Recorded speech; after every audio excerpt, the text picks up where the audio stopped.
We are here. We are here. We are here. Oh, yeah. This is the Comic Hall crew. I am Matt. We have Stay Puff. We have Sean in the building. We got Big Remo. And we got Chris rocking the Pharaoh beer.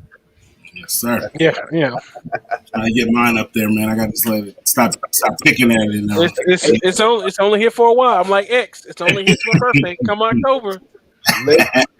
Legend has it. I used to have a beard, but you have to go find it. You got to go find the photos. Legend has it. I need to find the photos when you got hair on your head, man. Don't worry. I found a photo of Al today when we were at the Boot Country. Oh, I found one today, so that'll be going up on the on the Comic Hall crew page after He posted that one. Classic Boot Country stuff, man. Boot Country. He posted that one from high school, and he had the little fro, you know what I'm saying? Yeah. Right, He had a whole head of hair. All right, so how's everybody doing tonight? I'm doing good, man. Good. How's y'all Saturday been? Good, man. I was on the road today, man, so I got back in and kind of had to edit some photos and dive right into getting the show ready. So we I seen that. Well, you had a job in Alabama today? Yeah, I was at Tuskegee today, man. Tuskegee University. All over the world. I know, right? Man. How far is that? How long of a drive round trip? It's about 2.5. Oh, okay. Yeah, so it ain't too not bad. Yeah. I had to work up in Atlanta yesterday, so I had to work up there and then come back down and go down south. So I'm gonna be enjoying it, man. What's up, everybody? The crew in the chat. We got quite a few, man. We got Antonio's first time is here. He's here. What's up, brother? Welcome. We got BAB in the building. Bronze Age Byron is in the building. Right. What's happening? Also got the homie Simply Incredible has checked in. The D. Yep. And let's get down to business. Y'all know what it is. It is everybody's favorite segment. You must be out of your goddamn mind. But my prices are reasonable. What? Oh, there they go. There. All right. There they go. Right out of the gate. Nope. Right out of the gate. Ain't even look at it. I just knew. hell. No. 29,009. 9,999. Look at the shipping. Look at the shipping, y'all. 1 through 263. Oh my God. What? $900 shipping. He sending his own boxes? Yeah, you might as well drive out there and go get them. Right. Hey. Here, first off, my first problem with this is those are just the pictures of comic boxes. Mm-hmm. That right there tells the highlighted tells me all I need to know. Wentzville, Missouri. That tells me all I need to know. Oh, wow. You ain't took a single picture of an actual comic book. Like you just saw them in the box and all. That could have been your local comic shop that you just took all them pictures at while you was walking around. You said 90% of them are near mint. 90%. Wow. That means it ain't showed none. That 10% could be all the keys. 1 through 263, then 1 through 150, then 1 through 98, 1 through 33, and then 1 through 129. I'm assuming those are all full runs. Spectacular webs of spider. Spectacular web of spider. Sensational. Well, I know one of the 98 got to be the regular Spider-Man one that started with Todd McFarlane. So that went 98 issues. I mean, make it make sense. Yeah, I'm trying. There's no way to make this math add up. There's keys in there. I mean, you figure if it's Amazing Spider-Man 1 through 263, I mean, that's some keys right there. 1 through, the first 50. Because 1 to 263 could be Spectacular Spider-Man. Because that whole run is Spectacular. Well, that's what I'm saying. Like it depends on which run is what. But I'm gonna assume that it's ASM, and if it's ASM 1 through 263, there's a lot of keys in there that are worth. If they're all near mint, like he says, then I need to see pictures of them and not box cover. Right. They take Saga 9. Why is he calling them Miles? Miles, Star, what stuff? Spider-Man? Miles stuff, Gwen stuff. Just so stuff. Enough. Right. So enough. Who's the master? Man, you're killing it with that, Sean. I got to tell you, I loved it. Hotel 111 through Thanks, man. Thanks. It was fun. 11 through 25. I mean, I mean, regardless of what it is, I would need so much more evidence. I want to see the books. I want to see all the books. I'm gonna need you to FaceTime me, Yes. Instagram Live. You can't sell on eBay. You could, but this would be contingent on me coming and looking at the books and deciding. I mean, this is like buying a store. Yeah. You know what I mean? Or at least a store's inventory. You know what I mean? You would want to. I want to look at the books. I'm not going to buy anything sight unseen. Yeah. I mean, $30,900 like that. Like, I really need to see something. I'm gonna need you to call me, FaceTime me, and open them boxes so I can see that you actually have those comics. Like, yeah. I just want to see them. I want to see if you're saying 90% of them are near mint. I want to see all of them. Yeah. I mean, that's a lot of books to go through. You know, we're talking about a couple of days. Like, you know, yeah, it can't be. Yeah, I don't think it's ASM either. Yeah. Like, he said Spectacular Web. I know, but none of those books are worth $1,000. No. Like, let alone 30 of them. I mean, there's barely $100 books in there, you know. Yeah, I mean, there's no book. If this is without Amazing Spider-Man, yeah, y'all can correct me if I'm wrong, and y'all can correct me on the panel if I'm wrong. There is no book outside of this Amazing Spider-Man series that's even worth $10,000. No, that I can think of. Now I might be wrong. I might be off. Right. Because if I'm looking at these numbers, this don't even have an ASM 300 in there. Yeah, that's what I'm saying. You got 300. Nothing of value is in this. It's in there. This is the builder store box set. Yeah. You need a dollar section. This is the guy you go to. These are random Spider-Man books. You know. This is the Lego set of opening a comic book store. Yeah, random runs. Just random Spider-Man you just got sitting around just hoping somebody will buy them off you because, you know, they ain't moved in forever. I love Spider-Man, but not for that price. Hell yeah. I would want to see him regardless. You're right. Right out of the gate. That's an absolute hell no. That book was $1.50 last week. This is probably one of the most mass print. Look, man, anything from 2016 up to now is mass printed. Just about it. Just think about when I went to my shop one time and they had a lot of Outcasts when Kirkman put that book out. Dude had a stack full of them, and he purposely ordered that many copies of it. You know. When I got back into comics, this was the book that everybody was talking the same. Like, this book is it's overproduced. How can it be worth anything? People were posting. I remember, man, I found like 50 of them at the store that they were $1. You know what I mean? Like, I was seeing all those types of posts, and now we're full circle, and it's hitting, and it's the same thing over again. They're just trying to charge more money. That's all. Yeah. It's probably them same people, Remo. Yeah. But they got them slab now. They got a stack of slabs, and they're just like, I got them signed. If this was Walking Dead #1 at that totally different. Totally different, because that was a low print book. Nobody was checking for that. Yeah, you're not going to see people with stacks of them. No, you know? This book was mass produced, and for that money, I'm like, nah, man. Everybody I talked to about Walking Dead either had the opportunity to buy the first issue and didn't, or bought it and they only got 1 or 2 copies, maybe 2. Everybody has 1 copy. That's it right there, Barbarian. Yeah, Byron, that's it right there. Yeah, it's no more. No way. That's about right too. All right, let's move on. We got quite a few of these. Yeah, the Oblivion song. It's a no though. No. What? Nope. That book was not $3,000 in possible movie. Possible movie. Movie pass, bro. Now, where is the dirt sheet on this being a movie? Where is this at? Who? What? Show me the article that female Taskmaster. You know what? They're trying to bank on people thinking Taskmaster was in Black Widow. Deadpool's got a 3rd movie coming out. And Marvel doing a lot of and Disney doing a lot of female leads. And so She is not gonna be in the new Deadpool movie. I know that, man. I'm just saying. That's If they believe that, they are. I got some swampland to sell them.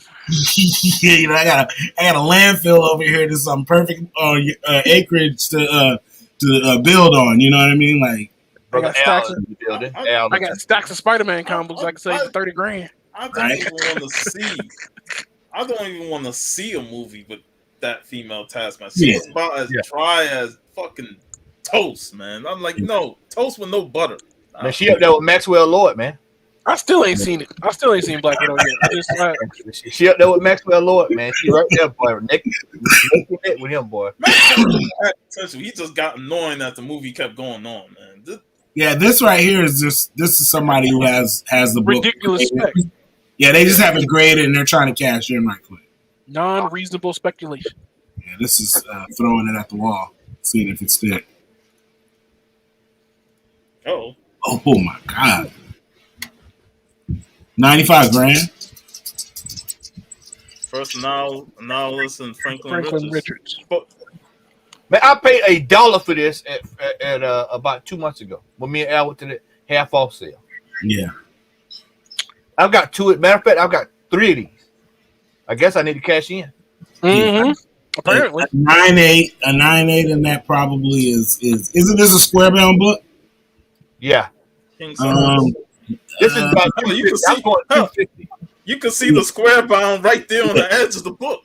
Yeah, like it's not I mean that's a 9.8, yeah, but I don't think this book is worth $95,000. I don't even think it's worth $1,000, is it? Is it like maybe $1,500?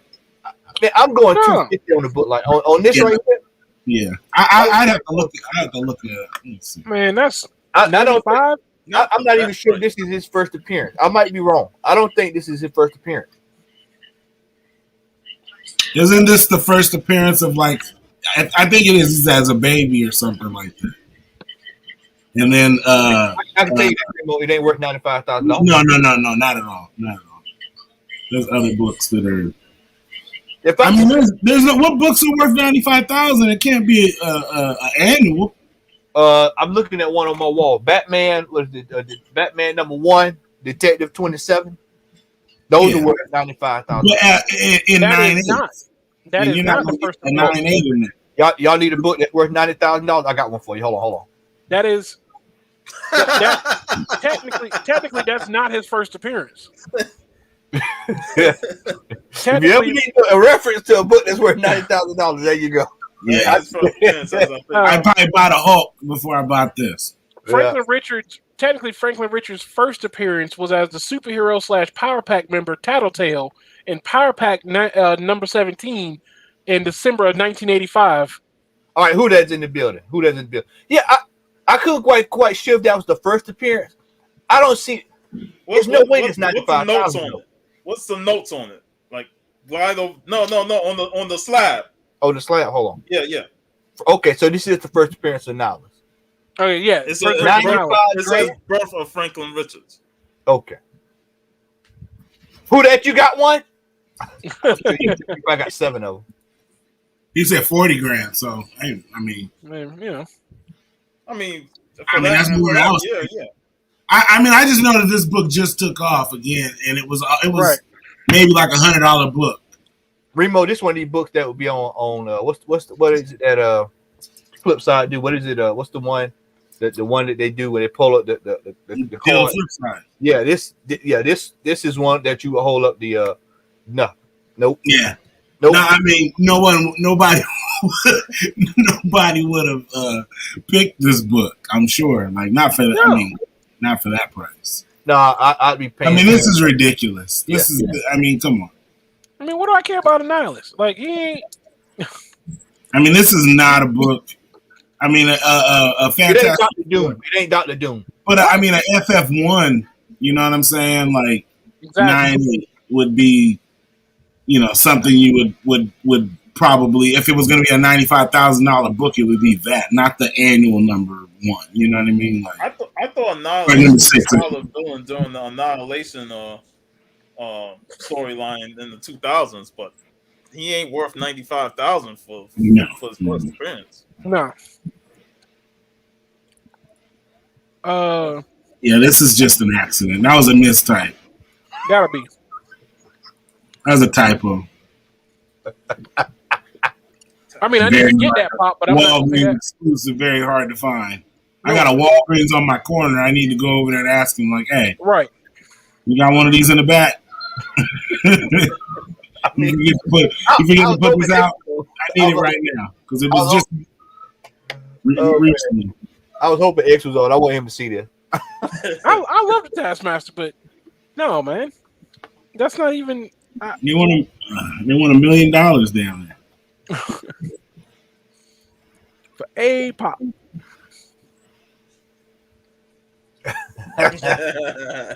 Exactly. Yeah. You asking $1 million? What's the shipping on this? Oh, well, it better be free. It is. I mean, come on, man. It's $1 million.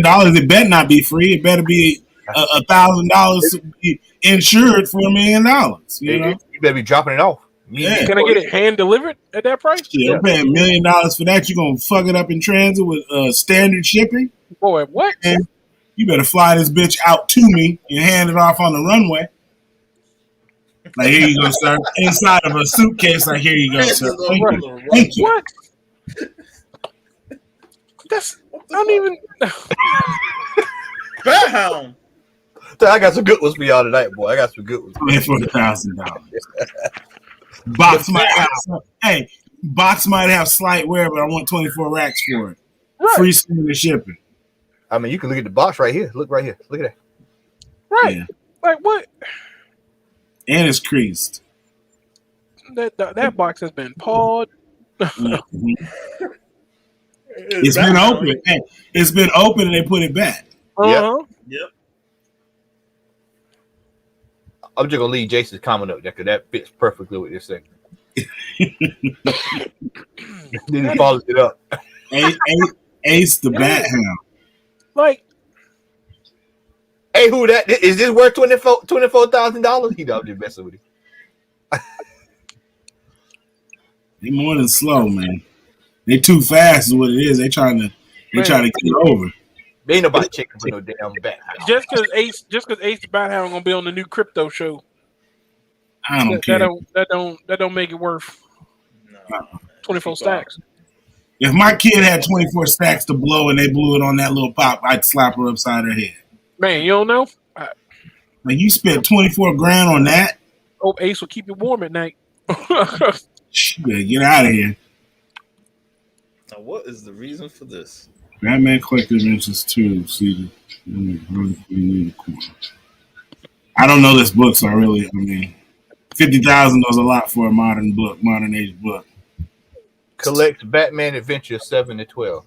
Unbelievable. So they trying to say first Harley Quinn. They're selling a trade. Yeah. Right. It's a graded trade. There's like harder books to come by modern wise that shorter printed books. And they want $39,000 US for this? I could buy the first appearance of Harley Quinn for cheaper than that. Yes. Like, I'm just saying, like, if I want you to read the condition, what it says right there. Fresh from CGC slab is pristine mint. Slab was taken out of protective bag, scanned, and replaced. Let's see what else it said. So is this 7 through 12 all 9/8 slabs? No, it's basically a trade where trade paper. Yeah, trade paperback. Yeah. No. I don't care. Well, if it's worth that, I don't want it. Ain't nobody trying to purchase a damn slab. I don't know. That's just me.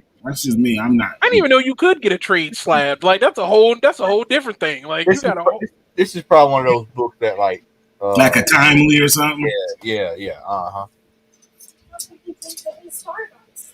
Not for 50 grand. 39 grand US. Oh, I'm sorry, 39 grand. 39, $5.91 and 40 cents. Man, give me $100. That's with those extra numbers, man. Right? Like like why does that not translate out to zeros when you do the conversion? What happened there? And you know the cold part is it's Canadian Post, so you got to get the whole handoff when it gets through. Right. Gotta get It's gonna go through customs. Yeah. They're gonna beat it up in customs, right? Yep. They're gonna open it up, look at it, and they're gonna put it back in, retape it, throw it. You know what I mean? And then by the time it gets to you, it's gonna be so jacked up that Man. I'm cool. You know I how got movies and pick the book up. You know how movies in the 80s, whenever they needed to put in like the self-destruct codes, whatever, they'd crack the plastic case to get the paper code out. That's how your comic gonna show up coming from Canada, just like that. This the easy way to get. Hey, they gonna send it to Bret Hart. He put it in the sharpshooter, and then it'll come. And then it'll come to That's you. what I'm saying. And they're gonna be elbow dropping on it. Hey, I used to work at FedEx, man, and we used to beat them packages up. Man. Hey, we would throw them up against the wall, run and do elbow drops, and then we would DDT long boxes, all kinds of stuff, man. Like, we would get it inside of that can, and we going in on it. You know what I'm saying? Don't those be those boxes that I'll be sending out, and they be like fragile. Oh, Yeah. oh, fragile. Oh, Fragile means drop kick from one end of the sword belt to the other.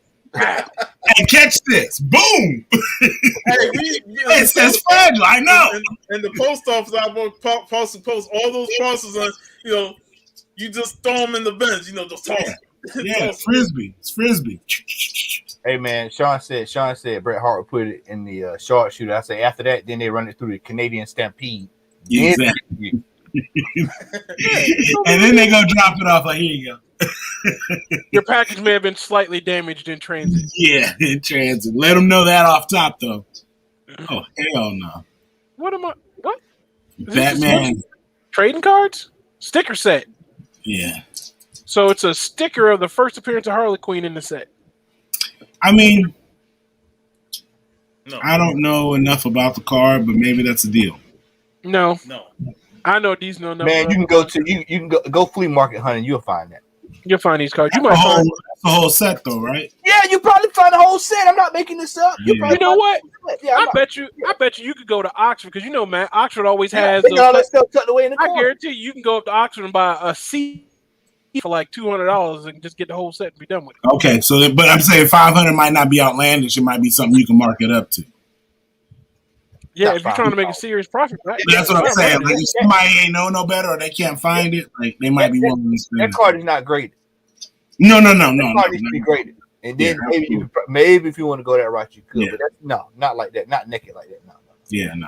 I don't want to buy no. I mean, I bought a card the other day. I bought a card ungraded, but it was a couple of dollars.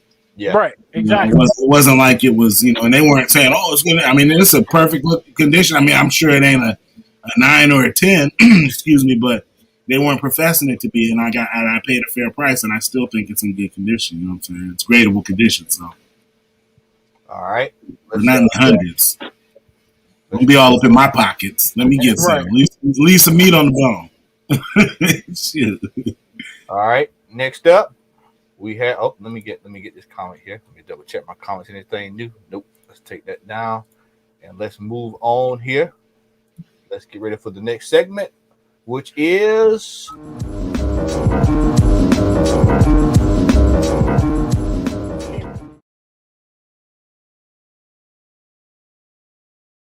On it. Top 10. Man, I almost bought that cover. Which one? That Defenders? That Defenders? You saw it? Yeah. Man, I went looking for that. It wasn't even nowhere. I went to like 3 different spots, man. We saw that, Chris. Oxford. No, Infinite Realities. Wow. Yeah, that's why How much they went for it? It was still cover price. It was cover price? Yeah, it was the week it came. The week that comic came out, I was at Infinite Realities and saw it on the wall. Okay, but and they were selling it for cover price. That black cover. It was still covered. The Defenders cover right there, number 10. It was on the wall, cover price.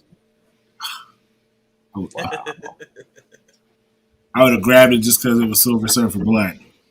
I'm tempted to go back up there now for it. I mean, it's gone now, bro. It's gone. Yeah, it's got to be gone. You think? You never know. Call them tomorrow and find out. No, we slammed it. Right, exactly. No, we slammed that, John. It didn't get sold by Friday. Sold it, man. Yeah. It's at CGC, man. You know. Yeah. We actually drove down to that bitch and turned it in. Right. So we got Defenders #1, the Peach Momoko, which is actually a pretty cool cover, by the way. The A cover, I got the A cover, and I'm happy with it. I like it. This is kind of like one of those old retro 70s album covers type. My daughter likes the cherry blossoms, so that's the reason why I got it. She's all into cherry blossoms. All right, so number 9 and 8. Now I never knew about the second print of this one. I got that copy, and then Stone Cold Steve AOK my daughter a copy of that, and the copy she got is like that thing is probably a 9.9. Let me ask you all this: Is this what's the ceiling on this book at? Right now? I'm just asking down the line. What do y'all think the ceiling on this is going to be? Me personally, I think this has got legs to be like a $2,000-$3,000 book. Is this one? I see that the first print. I can see that being like a $4,000 or $5,000 book by this time next year in 9.8. Because this is prior to any of the Black Panther stuff. This is prior to any of the Disney Plus stuff. This is prior to that. You know, we're talking about three jolts in the price that haven't happened yet. And Wanda Maximoff got to those points, and she had been around for 40 years. Yeah, and she got to that in one season of her show. And we're talking about Riri's going to be in like 4 or 5 different shows, not to mention her own. Well, wouldn't number 7 be the one that would be the $2,000-$4,000 book? Yeah, but I think 7 isn't the. Now this is a debate, you know. This is a debate, but this is a debate that I'm invested in. You know what I'm saying? I'm here for all of it. I'll take a 7 too. I'll get 7s too. If they're low, I'm gonna grab them too. I want to have all the books, but 9 is the book that she's on the cover, and she's on the cover in the little. That's her in the suit that she made. Yeah, right here. Right. That's what I'm saying. That on the cover is her in the suit that she made. It's her in the bubble, and in the book, that's her actually getting into the suit and getting busy, rocking the suit and everything. And they're talking and letting you know who she is, and letting you know that she's building this thing. You know what I'm saying? And 7 is she's on the very last panel like Wolverine, and it's just her. She answers the door, and then they're like, oh, let's go to the to whatever, and she's like, I'm busy, and she shuts the door. And then when they turn to the next panel, in her living room, she has this machine up, the suit up like she's building a dress, and she's doing that in her living room, and that's the last panel going into the next issue. Right. You know what I'm saying? So in issue 8, she's not in there. Gotcha. And then in issue 9, this one here, is when she powers up the suit and gets busy and goes out and does her thing the one night, and then we got the beginnings of the. So for me, I want the first print, but I'll settle for the second, and I want the first print too, though. You know what I'm saying? Like I can see that. Because the market wants this book. They want this book to be successful, but 7 is the one that people are just like, well, if you have a 7, you want 7 to be your Hulk 181. You know what I mean? Hey, let me. But this is Hulk 181 right here. Let me put some of y'all on game. Go to your local comic book store. Go pull out the Civil War 2 box. A lot of times, that Civil War 2 box hadn't been touched since the Civil War 2 was hot back in 2016. I found a lot of keys in the Civil War 2 box. No, there's some definite keys, man. Yeah. And a lot of them have to do with her. Rainy Man is in the middle. What's going on, my brother? There he is. Going on. All right. All right, so we got these two. Once again, this is the classic. This is classic Comic Hall here. This is old school throwback. We told y'all about these Eternals. I got dollar in the dollar bin for God knows how long. That trailer dropped last week, up 135%. If that movie is any good, this is gonna be one that's gonna go take off. I think. I don't know what the ceiling is on this. I'd say probably if it's 2, I'd say probably about 4. It will probably be the highest I think. I'm mad I didn't get one when they were like $150. They still in boxes. No, I know, but I'm saying I'm mad I didn't just get a 9.8 when they were like $150. I got you. You can buy it off the wall. I should have just got one just to weird myself. I'm not gonna have FOMO. I'm not into the Eternals like that. But I'm just saying, like, it was one of those books that even though people knew it was like who that says it was spec does not spec. You knew what it was gonna be. It was just a matter of when. I should have just got one just to have one. But that's why I'm so gung ho on the reread books, because I know what it is. Yeah. So I'm grabbing them no matter what. I'm grabbing them, like, because I know when it hits, it's going to be ridiculous. And we just saw it last week. Not to jump back, but last week when they announced that Wakanda stuff, all her books took off. Yep. You can't get none of the books right now.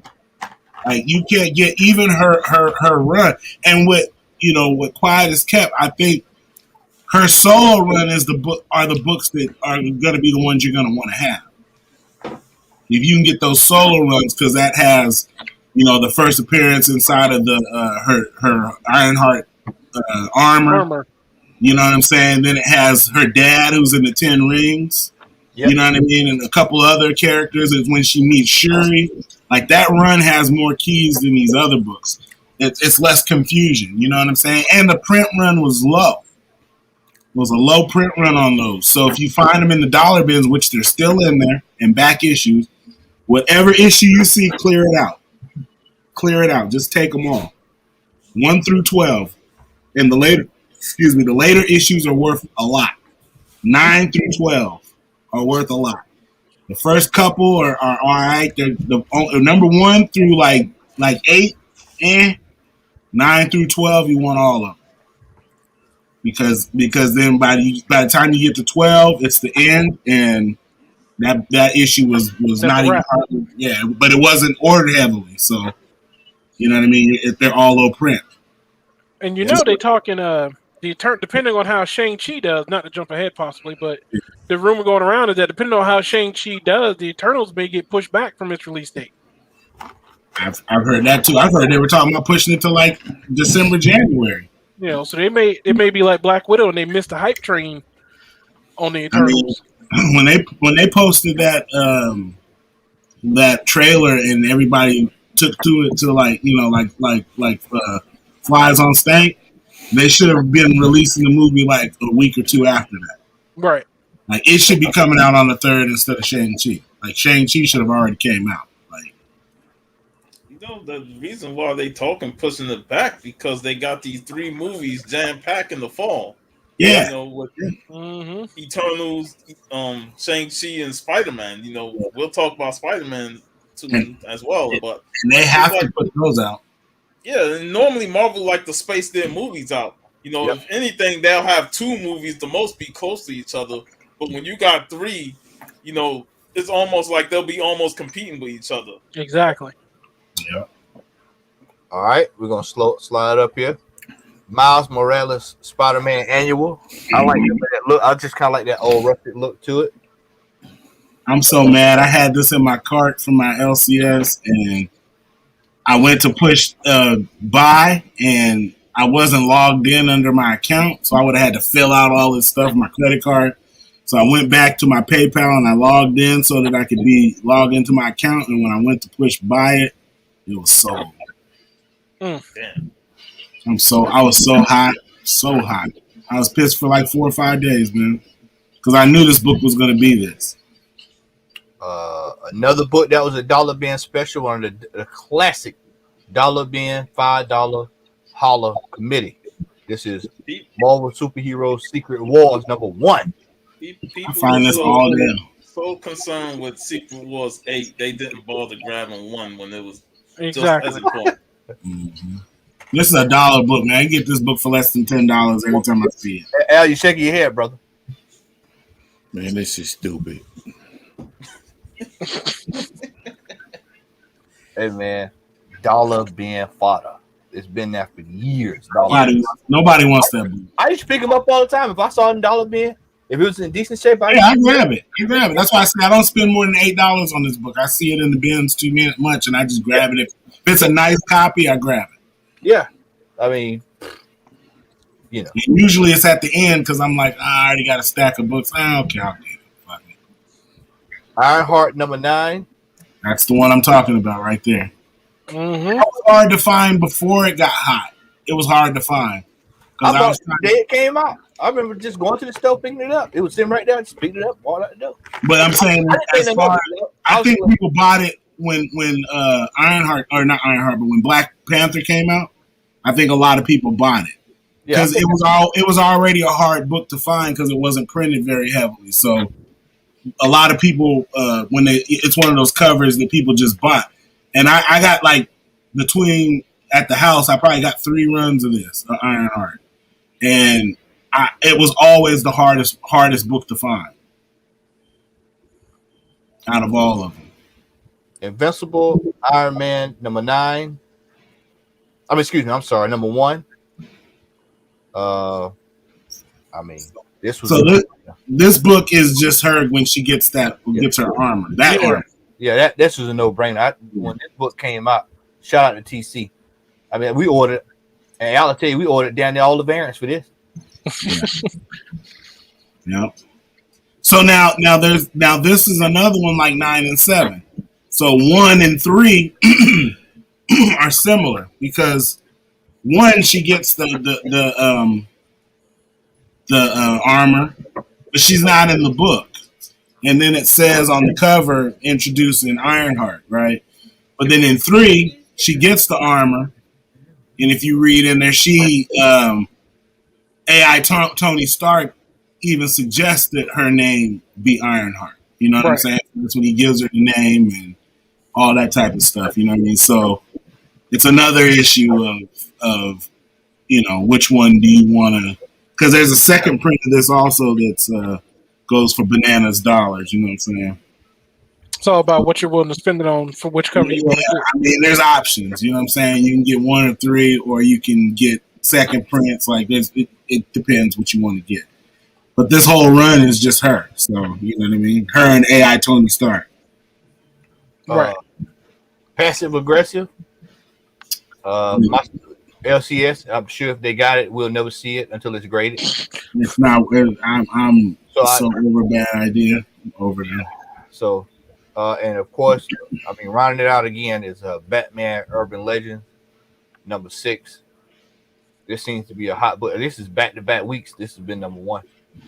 Is there a second print coming out? I assume. Second, probably second and a third. You go milk this, man. You already just get 3. Milk it, huh? Yeah, we'll probably get a black and white cover. Yeah, sketch variant. Yeah. Somebody did one. A Pride version. Yep. We'll probably get a Pride version. Yep. Batman in the rainbow suit. Yeah. No, Robin in the rainbow suit with go-go boots on. No damn sense, man. Oh my goodness! All right. Let's get ready here. Let's see which one we want to do here. I think we'll do this one. We'll get ready for the Fool's Gold.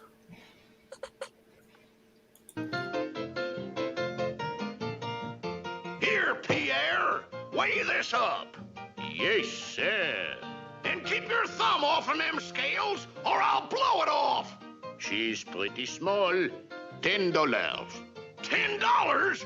Why, it's getting so a man can't earn a dishonest living no more. There's gold in them dar hills. Well, back with another one, eh? See, That's slapstick. I almost bought a slapstick action. Sorry about that. I double click that. I'm sorry, y'all. Double click that. Oh, just because of how much we talk about slapstick, I almost bought a slapstick action figure cover of a comic. Go and buy you a Pace Pot Pete comic too. Hey, you can pay $500 for the one. You get one CGC slap for $500. I'm looking for a Pace Pot Pete, man. All right, so the CBS Side Top 10. This is actually one of the rare times that most of these books held their value. Because I can look at them and tell. I know this one is tough to find. That's from last year, right? Yeah, this is from last year. I actually bought this one from my LCS. He didn't know. I want that book. He knew it was in the box. I got it at Covrprice. Birds of Prey. I think this is still about 25, 30. This is still about the same thing. We all know about this number 7. Number 7 and number 6. We all know this is. I mean, it was $90, so I mean, you already know this was blown out the water. Yeah, that book is like an $900 book, and then Ice Cream Man's like $400 or $500. Yep. Gunslinger Spawn. This is still $30 book. You know, I mean, we just talked about this last week, I believe. I think we talked about this. Yeah, that's like what, like $100 book, right? Yeah. Anytime I see a 1 in 25 Spider-Man ratio, I already know it's gonna hold. You know, those pretty much tend to hold value. I mean, this is going for silly money now. I saw it in a group the other day. How much did you get that one for, Sean, last week? I got the blue cover for $15. Al, do you have the orange cover? Yes, sir. I got the blue and the orange cover. I was able to get my the orange cover. It's still in the poly bag. Yeah, mine is too. Mm-hmm. Amazing Fantasy 2006-15. Yep, this book is still going for right around $1,000. Yeah, that's crazy because that's a dope book too, man. Yeah. I seen it at a shop and I was like, yeah, that's a nice book. Yeah. G-Man, hey brother, I sent you the link, man. If you want to hop in, brother G. They gonna do anything with Toe? Which one? I don't know. They say they are. I mean, they're building them up, but I don't know. I'm trying to figure out how they're going to do it. I think he's going to be in Champions. They're gonna have to do some Champions or something like that. They're gonna well, I mean, they're getting Camilla with her show. Well, you saw Champions 1 is going up. That's all of them. I mean, because that's the only thing that I could see him being. He can't be a base he can't pull it off on his own. Right. So he's going to be Braun and be with the Champions, or he's going to be in Agents of Atlas, but I can't see him being a standalone character, like carrying a show on his own. He's not that interesting, especially when there's already Incredible Hulk. I could see him showing up in the She-Hulk and then branching out from there.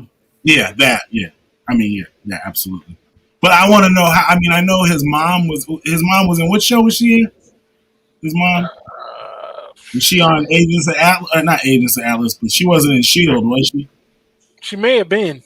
It's been so long since I watched the end of the show. Yeah, so one of those she was in. So, I mean, they can introduce him as being, because his mom, but I don't know if his mom had any connection with She-Hulk. But right. I know his mom was in S.H.I.E.L.D. or something like that. So I don't know. I think he's a ways off. Not right away. All right. Yeah. Next up, this will kind of be a prelude to what we'll talk about later on, but still, I thought this would be a pretty good discussion. Chris, you would like this one.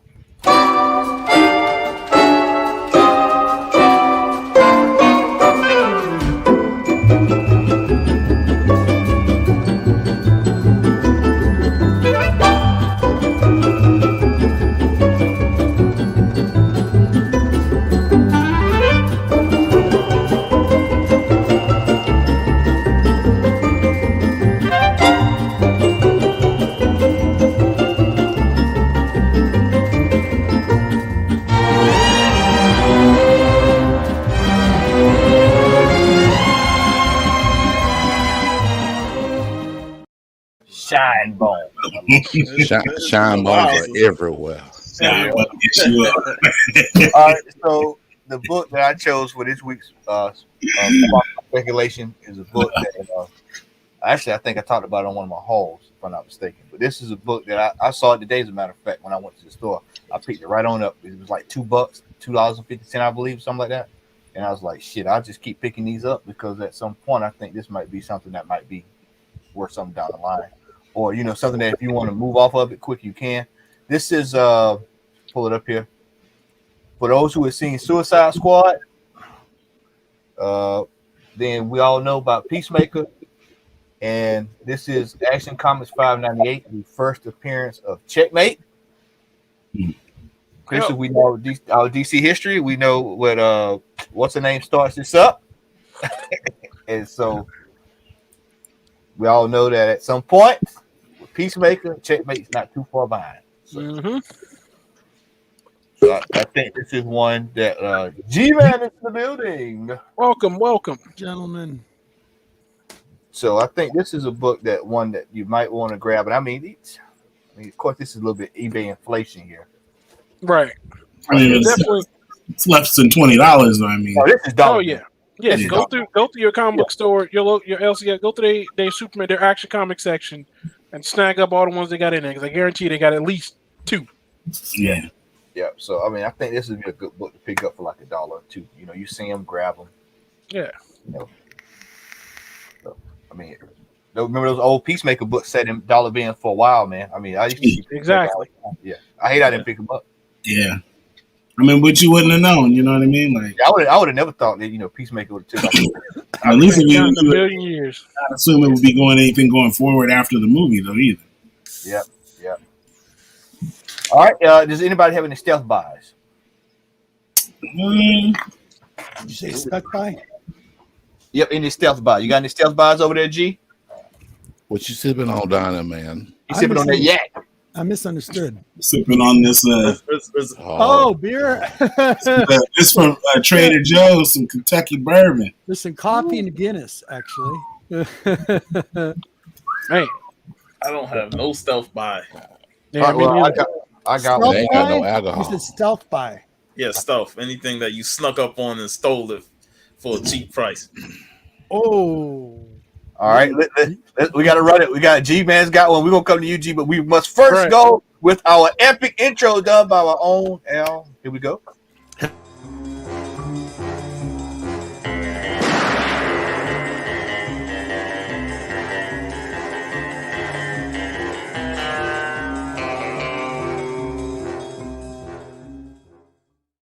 Stealth buys. All right, I will kick things off first. I got 2, so. You got 2, all right. Yeah. I've got one. Yesterday, I was at a flea market, the one I was talking about before we went on the air tonight, and I found this doozy sitting in the dollar bin. We have Tip Top Comics, number 66. That's the Cats and Jammer Kids. 55 years old. I think that's the Cats and Jammer Kids. A lot of people don't know Peanuts. Early Charlie Brown is in Tip Top Comics. So if you see these, grab them. I'm talking early Charlie Brown. So grab them if you see them. So that's my stealth buy for today. Remo, you got yours? Yeah. I might have showed one of these, but I got this one. Speaking of Riri, I got this. Jesus Christ. Oh, by the way. I got it for like $2 or $3. That's not nice. Out of a back issue bin. So this is one of the stealth buys. But this is the one I'm actually a little more proud of. I think I got this for $4. I stole it off of an auction. Oh. Awesome. I mean, it's a real good copy too, man. Wow. Yeah. So I think I got it for like $4, plus shipping. So less than $10. Yes. And it's definitely a candidate. Man, that better be in your whole video, man. Oh, it's in there. All of them. I got some other stuff, but I mean, I'm still in shock. I was in shock. I couldn't even respond. I couldn't believe. Hey, I'm mad that I was shooting and I was doing one take and I got to the end and I knocked all the books over. Man. It happens, man. It happens. No, you heard me when you was editing. You heard me like, God damn it. Hey, I ain't trying to deviate y'all, but when I was editing his haul video, boy, Remo would breathe his hard. I'm like, damn, man, he's coming down with a head cold or something. He's like, I'm like, he felt that pressure doing his first home video, man. hey, I thought he about to. Hey, I had an audience. My wife was behind me, like you gotta do it. I'm like, well, let me do this, please. I had to mute shit. I had to edit stuff out. Hey, my boy Remo was over there sweat like Mike Tyson in spelling bee. Like a hooker in church. Oh Lord, I got you though, man. I got you. I know. I was like, man, if nothing else, he gonna throw some music over it so he can go drown it out. So. I had to do more than throw some music on. I had to break it down, and I had to take that to the lab. Sound like bro. But I got you though. I got you. Right on. And by the way, that you better on the next one. All right, and by the way, tomorrow that whole video will be airing tomorrow on the channel at what time, y'all? 4:00 Eastern Standard Time. So make sure y'all check that one out. That's gonna be an epic. Go. All right. First of many. All right, G-Man. Wait. Hey, hold on a second. Wait till you see the end. I got a special intro for that one, boy. Oh man. Yeah, he been cooking. That's why normally he'll say something to me. He'll be like, hey man, check this out. He got something special, but he ain't even told me. So I right on. G-Man, what you got over there on that stealth buy, G-Man? What you got, bro? Stealth buy. I got these for $1 a book. Actually, I'm not going to show them all right? But you know me and my House of Secrets. Whoa, $1? $1. Yeah. Wow. Hang on. Now, wait till you see this, though. This is nice. Hold it up, man. I love that. I like that. Nice. 132. I'm working on this run. I'm close. Hey, that referee claiming his soul after getting knocked out. Exactly. That one's issue 131. Nice. 130. These are really, really nice. This one's a little rough coming up. 136. A little bit of fading in the center here. But for $1? For $1. And here's the cool thing, you guys. Some of the stuff, some of the artists in here, you're talking everything from Jack to Ernie to Chuba, Bill. There's also by Leonard and Arthur Sudan. Some of his work is in here, especially this one. Nice. That's a nice one. Yeah, man, Arthur Sudan's work is in this. $15-20 books, man. A lot of people don't realize that a lot of the artists that are really popular now started in a lot of these books. Look at that red. Yeah. I know, right? Beautiful book. Yeah. These things, the reason why I always gravitate to these things is because these books helped me read when I was younger. And when I ever went out to the farm, my uncle always had these in my room. And I always had a new stock pack I could actually open up, the raggedy ones. But so I'm kind of getting all these back again, which is really cool. Here's another one. So this will look familiar to you. This one's by Steve Ditko. And this was by issue 4. But what's cool about it, it is a reprint. Stan Lee's art, Steve Ditko's art. With the weird Wonder Tales. But look at the cover. See looks the cover? kind of like Werewolf by Night. Well, almost Werewolf by Night. Also, it looks like Tales to Astonish, and it's also on the front of this. Nice. I love that cover. See the resemblance? Yep. Yeah. Always showing up. Yeah, I've been kind of like, so yeah, that was cool. I'm good, bud. We can show more later. That's definitely a stuffed Bible. Yeah.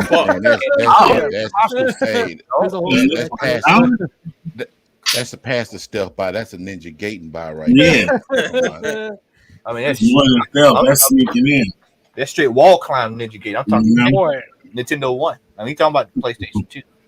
Smoke bombs. Yeah, everything from Tales of the Unexpected, House of Mystery, all those are what I've been working on.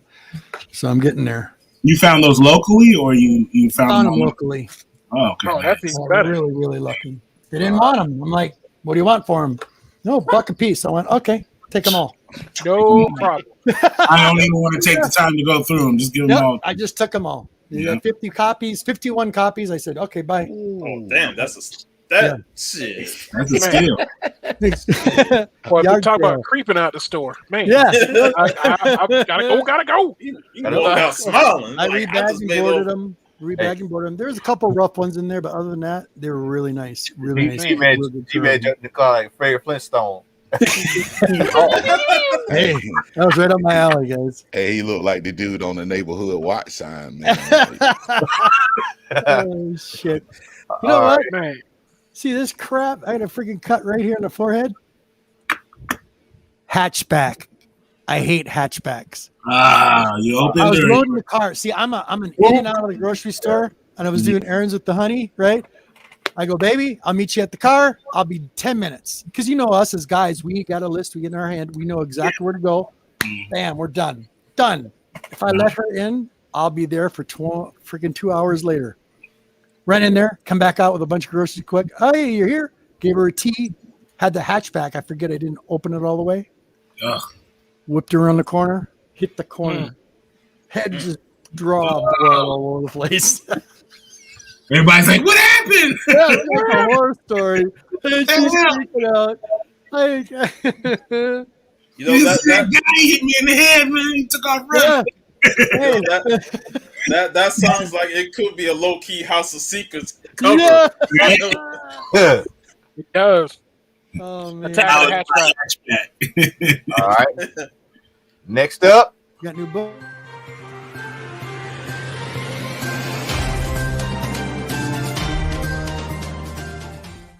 Yeah, buddy. All right. Dropped this week. I saw the hidden version of it, the bootleg, the 1998 bootleg version of it. Can't wait to hear what you're gonna talk about. And then I saw the actual version of the trailer. And hey, man, when I saw Dr. Octopus, I was like, hey, man, that's just seeing Dr. Octopus alone. I was like, because Al asked me Wednesday, he said, what you think about it? And I said, my only concern is how long are these individuals going to be on camera? Yes. They're only going to be there for 2 seconds. Can I be honest with you guys? None of these movies move my needle, man. I'm going to be honest with you. They are what they are. They're all standalone. They're good to watch. But I could care less, man. Like, I mean, this even if it was a leaked or if it was the real trailer, it doesn't make me want to run out to watch it. I'll see it when it comes out.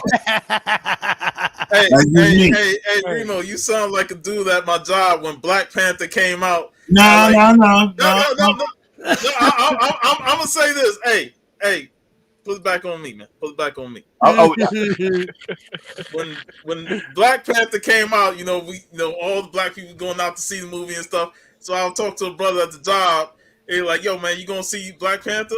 And I was telling him how good the movie was and stuff like that. And he's like, I'll see it when it comes on BET.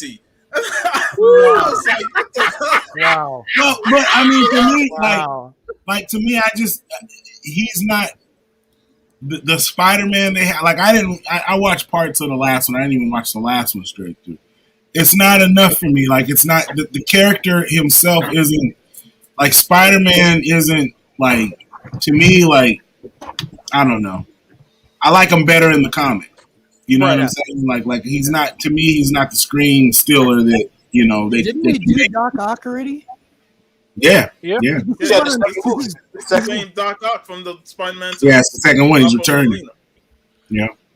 Why can't we get? Like, I like Dr. Octopus too. I don't mind the characters. It's just, to me, it's just like what they're doing is just like, it's like, I don't know. They're building up hype for a movie that, like, really doesn't need to be hyped up. Like, just put out a good movie. Right. People are gonna go see it anyway. You don't have to hype it up. You don't have to leak trailers. You don't have to do any of that stuff. Like, it's gonna happen. People are gonna go see it. Well, Black Panther, on the other hand, was a whole new character people knew nothing about. So yeah, you would probably have to do some convincing. Sorry, but I watched that beautiful movie in an IMAX. Yeah, but you already knew who he was. You were, most people, the masses, like that. Oh, look at that. I'm just saying, Larry, like, I want to see other people, man. I'm tired of them. Come defend yourself, Larry. Come defend yourself. Come on, Larry. We need you on here, man. Come on. Come on now, Larry. Come on, man. I was about to say when he started, I was gonna sing that one part that Grinch song. You are meat one, Mr. Grinch. No, but I'm not trying to be the Grinch. Like I'm gonna go see it. I've seen all of them, except with the exception of the last one. Yeah. With Mysterio, which I wanted to see it, I just didn't get around to seeing. All the other ones I went to the movies and saw, and they're good movies. I like them. Yeah. I watch them every time they come on TV. They have rewatchability, but they don't have to sell me on it. Like I'm gonna go see it anyway. Like everybody knows who Spider-Man is now. You know what I mean? I'll say this: like I like Tom Holland, but I'm not a big fan of these Spider-Man movies. Like they're good for me, but. Like the first one to me was better. Yes. Whenever Michael Keaton showed up on screen as Vulture, you know, exactly. I liked him more and his interactions with Peter more than the movie as a whole. So I guess I want to see a darker Spider-Man. I know. I want to see darker Spider-Man. That's why I'm excited that at least Doc Ock is in this because Spider-Man 2 is still my favorite Spider-Man movie of all the Spider-Man. Right, so you're getting definitely touched on the core of what Spider-Man is and what he represents. The great power comes great responsibility. Yeah, but I also want to see him making mistakes. I want him fucking up. That's exactly what happened in those first two Tobey Maguire movies. You know, there's always he made mistakes. Mistakes. And the mistakes I feel in the Holland movies is like dumb mistakes. Bullshit. He even made a mistake in the trailer, pissing off Doctor Strange. He created all this by constantly talking during his spell. But that's what I'm. Yeah, there you go. That whole thing though with Doctor creating what I call fake outrage. You know what I'm saying? Like, dude, just write a good story where the shit gets fucked up, and it ain't because Spider-Man was being immature. Like they keep jumping between high school Spider-Man and grown Spider-Man. Like they keep doing the is he an adult or is he a kid? Which one are you gonna go with? Right. Because I want to see dark Spider-Man. I want to see Spider-Man, like you said, catching consequences for his actions. I want to see him going forward, making bad decisions by accepting gifts that he shouldn't have, wearing the black suit, ending up being, you know what I mean, because he didn't pay attention to what it was he was putting on. It was a whole alien, you know what I mean? Like, you're catching consequences going forward, not just, oh, well, everybody knows my name. Like, oh, he told my name. Like, I don't care. Like, Superman, like, at a point, I'm quite good. I'm still saving your ass every night, so do it matter who I am? Like, you know what I mean? Like, you're still trying to keep people from knowing who you are. Like, embrace it. And they figure it out easy. Like, you allow them to because you comb your hair to the left. You know what I'm saying? You got glasses on, or you wear a blazer during the day and you don't, and we don't know who you are. Come on, man. Yeah. Jay Jonah know who you are. You know what I'm saying? Like, come on, man. He's a menace. Yeah, just write good stories about Spider-Man storylines. And if you want arcs where there are 3 stories, if you want to make 3 movies, make a 3 story arc. And that's why they're milking the cow. And that's why they're badly milking the cow. They're badly Homecoming. I was like, I don't want to see Spider-Man in this high school setting, man. Yeah, I don't want to see that. That's the thing about the Tobey Maguire movies. Yeah, he was an adult. They quickly got away from the high school setting and went into college and even with Miles, I didn't want to see him in the school. I want to see him outside of school after. I don't care about him trying to figure out his geography class and all that. That's not part of it. That's not pertinent to the story. Like, that's why I'd rather see an adult version. And if you're going to be in school, have it be with school age nemesis. You know what I mean? Like, if it's going to be, I don't want him fighting against the Green Goblin when he's 12 years old or 15 years old. Like, come on, like, make the villains that he's fighting against school age villains. Like, it can be villains that are his age. I mean, he does get his ass kicked once in a while. So. Yeah, but I mean, the funny thing is, his school villain is supposed to be Flash Thompson, but you know they weaken him. No, he's just the story arcs just have to. The movies I'm going to go see, but just make them be sustainable. Yeah, you know what I mean. Like going forward, if you want me to keep buying in, which I'm going to do it anyway. Yeah, but at least make me feel good about spending my money. You know what I mean? Like it's, I'm going to go watch it however it needs to be watched. I'm going to watch it, but You don't gotta leak stuff, and because to me, when you leak things, it's because you're not confident with what you're putting forth. Right. So you're trying to gauge it because you probably got two outcomes, and you're like, oh well, since they didn't like this one, let's release this one. We'll edit it this way. And it's Right. Do they want Doc Ock? We don't have to put him in there. We have enough to cut him out. Do we want to put him in? Like, what is their response to him being in here? You know what I mean? I mean, personally, I would rather Doc Ock be the main villain in the whole movie because that's how good he was in Spider-Man 2. Yeah, don't kill him off. Like, he never dies. He just comes back. I mean, we've all seen it never goes good when they do multiple villains in a comic book movie. Yeah, don't do that. Right. I was we saw that next. Yeah, so that little part where the Green Goblin threw his bomb and stuff. Yeah. Deal with the Green Goblin. You know what I mean? Like, you gotta deal with him. He ain't no punk. Like, these villains aren't pushovers. Like, it don't need 3 or 4 of them for him to foil. He only need to foil one. If you're gonna have Electro in the movie, then let it be Electro. You know what I mean? Like you don't need Electro and Green Goblin. Like, come on, Spider-Man ain't that much of the dude. You know what I'm saying? Like come on, man. Let me throw this out there. Go ahead, Sean. Go ahead. I see what they're trying to play by having all these villains as if it's low-key Sinister Six style. Mm-hmm. But there's no build-up to the Sinister Six. This is just from all the other Spider-Man universes come together in this movie, whereas we haven't seen these villains and they never interact. Yeah, they never interacted. And they wasn't in Tom Holland's movies to the point where they developed. Like, they could have paid off the Vulture when he was in jail talking with Matt Gargan, Scorpion. Right. And brought those two back in the equation. And then been mad, be saying, oh well, Mysterio acted out on his own and he should have did this. Like, make it at least seem like they have knowledge of dealing with each other. Right. Like, they've been they're not even before. A thing. And you're trying to, it's a Sinister Six. They don't even know each other. Right. They don't even acknowledge knowing each other. So how are you going to all of a sudden, they were working together? Now we know. They've been working together. The way movies are done, the way storytelling is done, there's going to be a good chunk of that movie that's going to have to be spent for the story of how these villains end up getting to meet each other and talking and decide we all hate Spider-Man. Let's go get it. There's going to have that's the one thing. That movie. That's the one thing about DC I like is that these villains have knowledge of each other. They just don't fuck with each other. Right. Unless it needs to be a huge caper, where I'm doing my thing. You do what you do. I'm not coming over here like. Wait a minute. Say it again, Remo. What did you just say? It was who? What kind of villain? Did you say DC villain? Yeah, DC. I'm trying to keep it on topic. Okay. No, I just want to. My boy Remo said something about DC. I'm trying to. Because that's one thing. I keep reading all these books, and I noticed that in Marvel, every story has a different outcome for every villain. They never keep it cohesive. It's never, that's not the same villain. It's got the same name, but it ain't the same guy. It's like DC is the same dude written by different people going forward, and he does what he does, and everybody knows that's who it is. It ain't, that's 313. Oh, that's 718. Oh, that's 618. You know what I mean? It's all one person. Exactly. Yeah, it's linear. You know what I mean?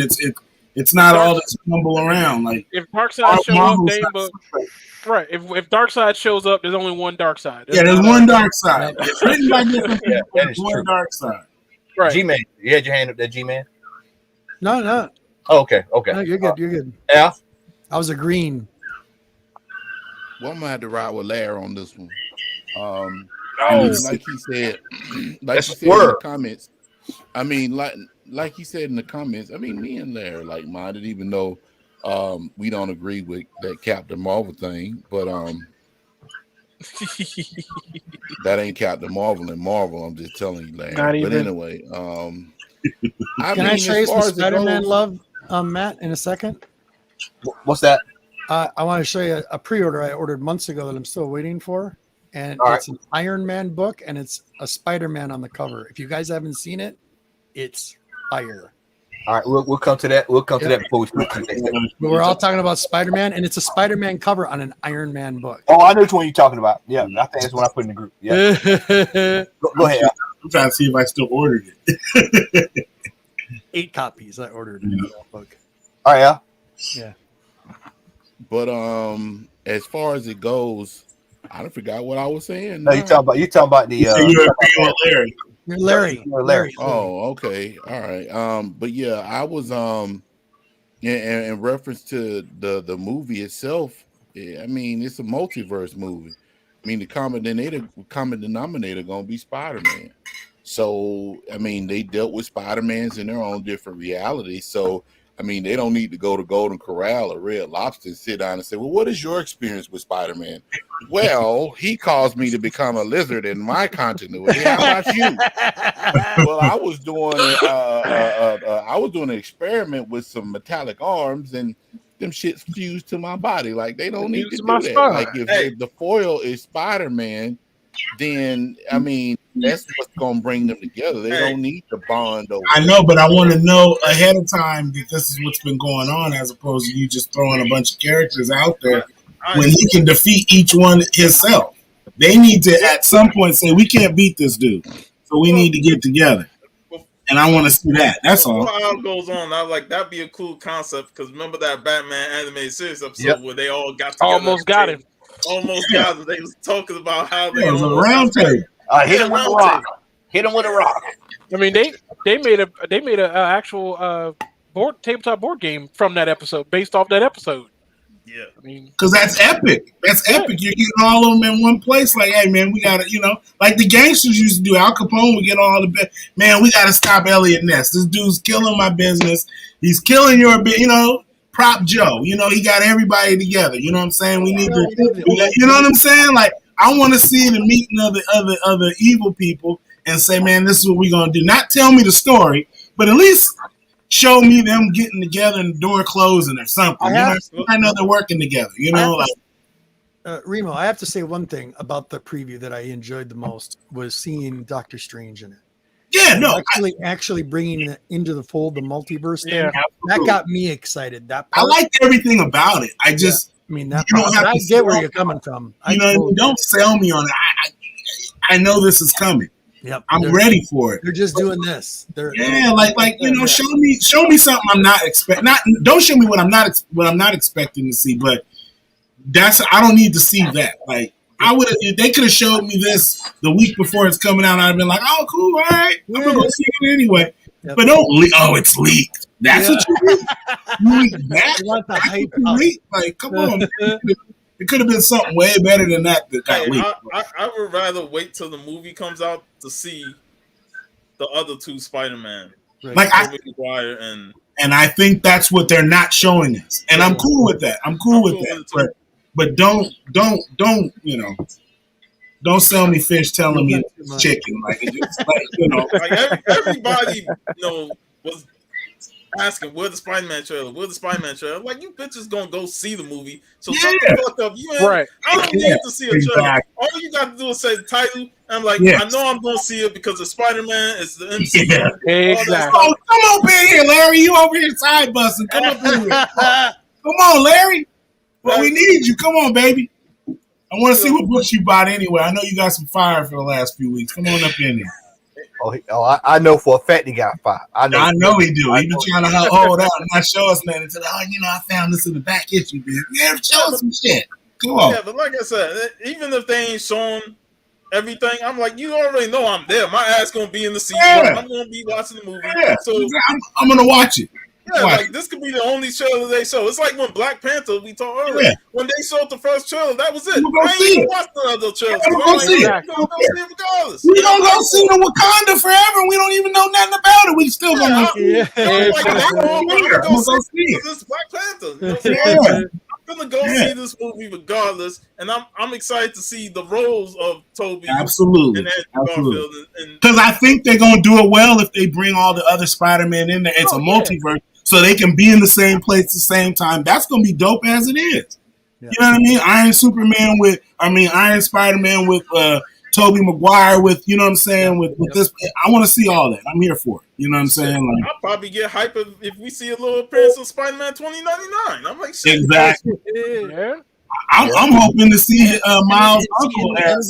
In the end, no matter if the movie tanks, it's still making a movie. It'll never.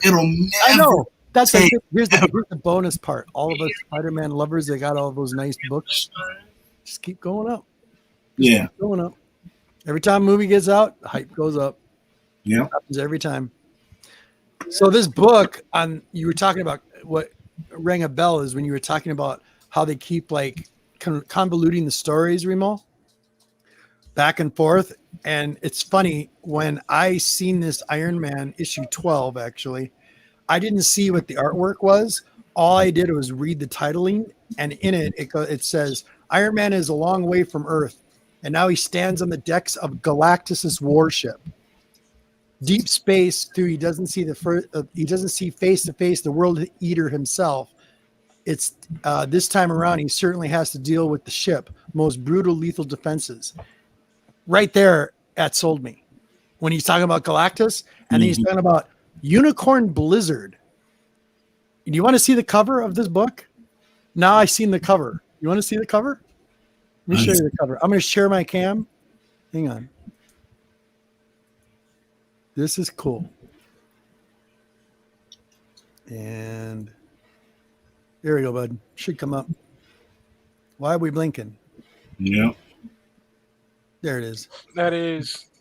Yeah, that's the one I put in the group. Yeah, I love that cover. That cover is bad. Fantastic. Look at it. When you're reading it, it's like, wow, there's a lot going on in this. I'm like, that sold me right there. I didn't see what the cover was until just recently. I'm like, heck yeah.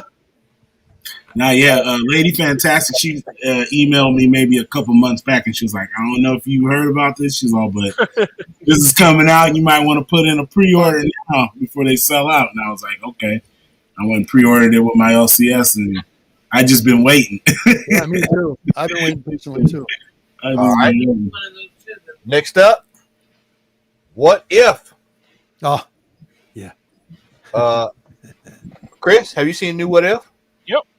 All right, brother. What's your thoughts, man? I'm gonna be on the outs on this one. Okay, so might not be. Might not be. I don't know.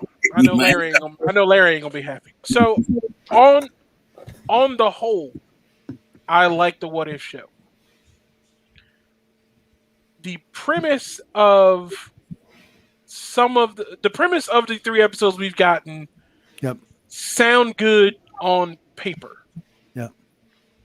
They look good. But like a lot of the MCU itself, they're really good so long as you don't think about them. So long as you just watch them and enjoy them, they're great. The minute you ask a question about it, though, it's like a house of cards, and it kind of falls apart. At least to me. And this is my opinion. That's why I say I'm probably gonna be on outs. Because, like, has everybody watched the episode? So we can. I have not. I have. So let's have a caveat on that. I watched. Right. Talk about it. Hey, y'all can talk about it because I'm gonna watch it anyway. So y'all. I watched up until was it Cap? Like the third person got hooked. Yeah. So after that, I fell asleep, and I haven't really wanted to go back and watch it. So I'm gonna assume. Yeah. So my issue comes down to like the questions that the episode itself brings up is just like I get his reason. All right, you went. I totally get that. Totally understand it. But you wanted your rationale in order to get your revenge was to take down people who, for the person you're trying to get revenge on, let's just be real. We're talking about Nick Fury here. Nick Fury don't even like his own brother. So what consequence is there to killing people that you think are going to hurt Nick Fury to make him feel like you felt losing your kid? One, Nick ain't got no kids. At least probably none that he know about. And two, like I said, Nick Fury don't care. He doesn't keep emotions because he's the ultimate super spy, as they call him. So he doesn't attach emotions to people, no matter what he may be eventually using them for. Okay, so explain to me what actually was the outcome of the end, because I fell asleep and I haven't really wanted to go back and watch. So in the end of the episode, I know they've killed the first 3 people I saw, right? And they blamed Black Widow for it. Right, they blamed Black Widow for Tony's death, and then they blamed Hawkeye ends up shooting Thor and killing him, and then Hawkeye ends up dying. Right, and then Hawkeye ends up dying. It ends up being the original Ant-Man, Hank Pym, in the yellow jacket armor. Oh my god! Who's been killing everybody because his daughter Hope joined Shield and died on a mission, and so he blamed Nick Fury, and his anger and rage drives him crazy, and so he goes off killing the Avengers, the people that Nick had chosen for the Avengers Initiative, in order to try to make Nick Fury feel how he, except for Thor. He killed Thor because he knew Nick Fury would recruit him because of what he saw him doing, and so he killed Thor just to stop Nick Fury from potentially recruiting him to the Avengers. Got you. And it's just like Nick Fury don't care. Like you stopped literally nothing. Because what happens at the end of the episode? What do you see? You see Carol Danvers, because I'm not going to call her CM. You see Carol Danvers standing there with Nick Fury as he wipes the snow off of Captain America's shield from the ship. And so it's like you did nothing. He still creates a version of the Avengers. He just didn't use the people he was gonna. Yeah. You know what I'm saying? So it's just like you're and it's like when he killed Thor, Loki comes to Earth looking for Thor's assassin. Yeah. And Nick turns him over to him. So it's like you literally have a god angry at you in your attempt to get revenge. And it wasn't even part of your whole plan. That was just like that eventually ended up to be nothing. A sum total of casualty of war. Yeah. Right. Like you achieved nothing. Yeah. Like I did not like the Hank Pym thing. It felt out of nowhere. Like you build up all this stuff with somebody secretly killing the Avengers, and it turns out to be Hank Pym. Only it turned out to be him, and that was like a major letdown for me because I could have thought it would have been somebody better or somebody deeper in the past with Nick Fury, and it turns out to be him. And his whole reasoning just didn't connect with me at all. He was just like some psychotic, mad lunatic, out for revenge. When I was like, if you're gonna wear that yellow jacket, you might as well just say you a flat out villain instead of just exactly. It was Hank Pym as a yellow jacket. Okay, it was that version of Hank. Okay. I'm like, I need that was the rapist and the wife beater. Yeah, the wife beater rapist. Yeah, I'm cool. Yeah. I don't like that. I don't like that Hank Pym anyway. So. Nobody did. It was the worst part of Hank Pym's career. Yeah, why'd they even do that? Yeah. I just felt that part was a letdown, but the episode was enjoyable up until that point. Yeah. Agreed. I just, to me, it got to a point to where I was just like, man, this is a 40-minute episode, and you're killing 4 people. Like, dude, you're not going to be able to solve that in 30 minutes. Like, I'm good. I'm going to sleep. Like, I didn't care for the whatever it was. I mean, it's been good. So, I mean, this is one episode, and it's not terrible. No, I have to give it to him for the animation. I'm yeah. I mean, I see Larry's point of what he's saying, but I thought the execution at the end was a bit weak for me. Yeah, I mean, it's good. I mean, I like I said, it's a what if. So it's like that's exactly what I was going to say. We have to remember it's a what if. What if? Yeah, that's totally different story. It doesn't have to be. Remember when we bought those books? I still buy them, and it's like, and that's what it is. Yeah, you read one story, boom, damn. I agree. Al, it's a what if book. I mean, hey, what y'all seriously. What if can still be some disappointing stuff? True. So I collect what if, so there are some crappy what if books. I mean, I'm almost done with the run, so I mean, I read the what if books. What if books have always had stories like that. So I mean, I'm just trying to figure out, like, it's a what if book. I mean, it's a what if story. I mean, it's a divergent reality. I mean, you think about it. I mean, there's probably an alternate reality where Hank Pym killed Nick Fury. You know what I'm saying? Well, they said that these episodes are canon, so they are part of the verse. It's stuff that they can go back and pull from. You know what I mean? So I mean, it is what it is. Like you said, it's a what if book. So I mean, as far as it goes, I mean, I liked it. I personally think that it was the best of the 3 because it actually fit a what if story issue. It was like reading a what if comic book. And they had stories like that back in the 70s and 80s. So I guess that's how I can actually relate to it. That's what I say But too. But it was I mean, but as far as it goes, I mean, I didn't put two and two together with the whole, Yellow Jacket, but that even makes sense because Yellow Jacket was a scoundrel when Hank Pym turned into Yellow Jacket. So, I mean, even that made sense, and it flew in continuity with Hank Pym and his issues because like you said, Remo. I mean, he was a rapist, he was a wife beater, he did a whole bunch of stuff. You know what I'm saying? So that fit that mold of who he was at that time during that story. But I think I was like how Chris said though. I wasn't expecting that version of Hank Pym. I mean, if I was going to expect the version, I wasn't expecting any of that, but I wouldn't expect that version. So. With that being said, I agree with you, Al. Like I would have looked at it like, oh well, yeah, that's exactly how he would have acted. You know what I mean? Yeah. So I mean, I just look at it from the fact that it's a divergent reality, and that because it is a divergent reality, it's not going to go the way that we went. Because at first, I'm like, okay, well, what's going on? But then at the end, when Loki came down, I saw right through that. Like, man, he trying to get in good with the populace, trying to. I mean, a lot of that stuff kind of like it. Okay, so yeah. And so but then, the end of the, go ahead. Would he be a different Loki though? That would have been a different Loki from the.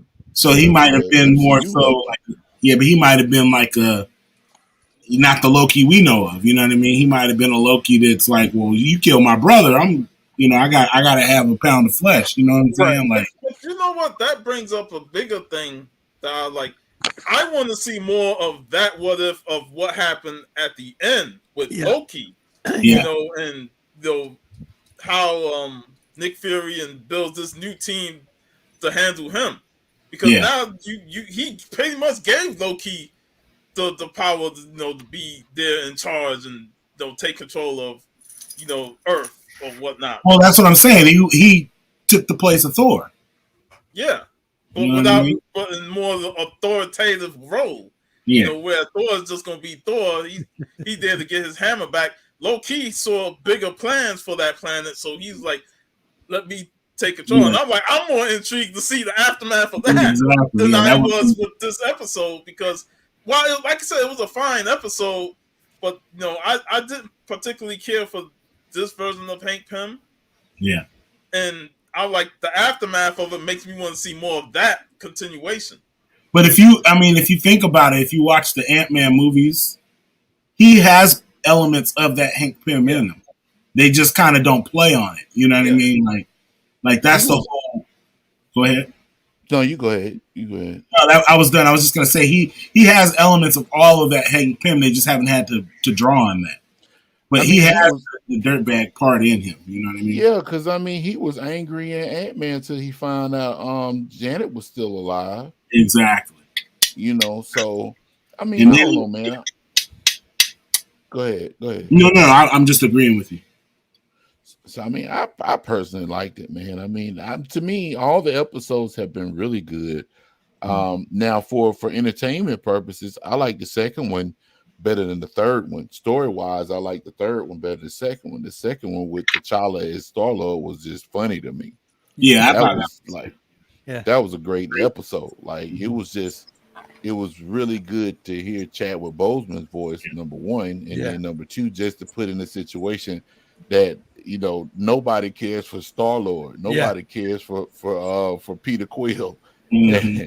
That was the funny thing about that, So, to me, of the three, Agent Carter is hands down the one that stands out the most. Yeah. That's the one that I want to see more of. That's more of, if this was that's the epitome of it. I don't know if that's why they had her leading off, but that right there episode. If every episode after this is terrible, it's a slam dunk because of that first episode for me. Right. You know what I mean?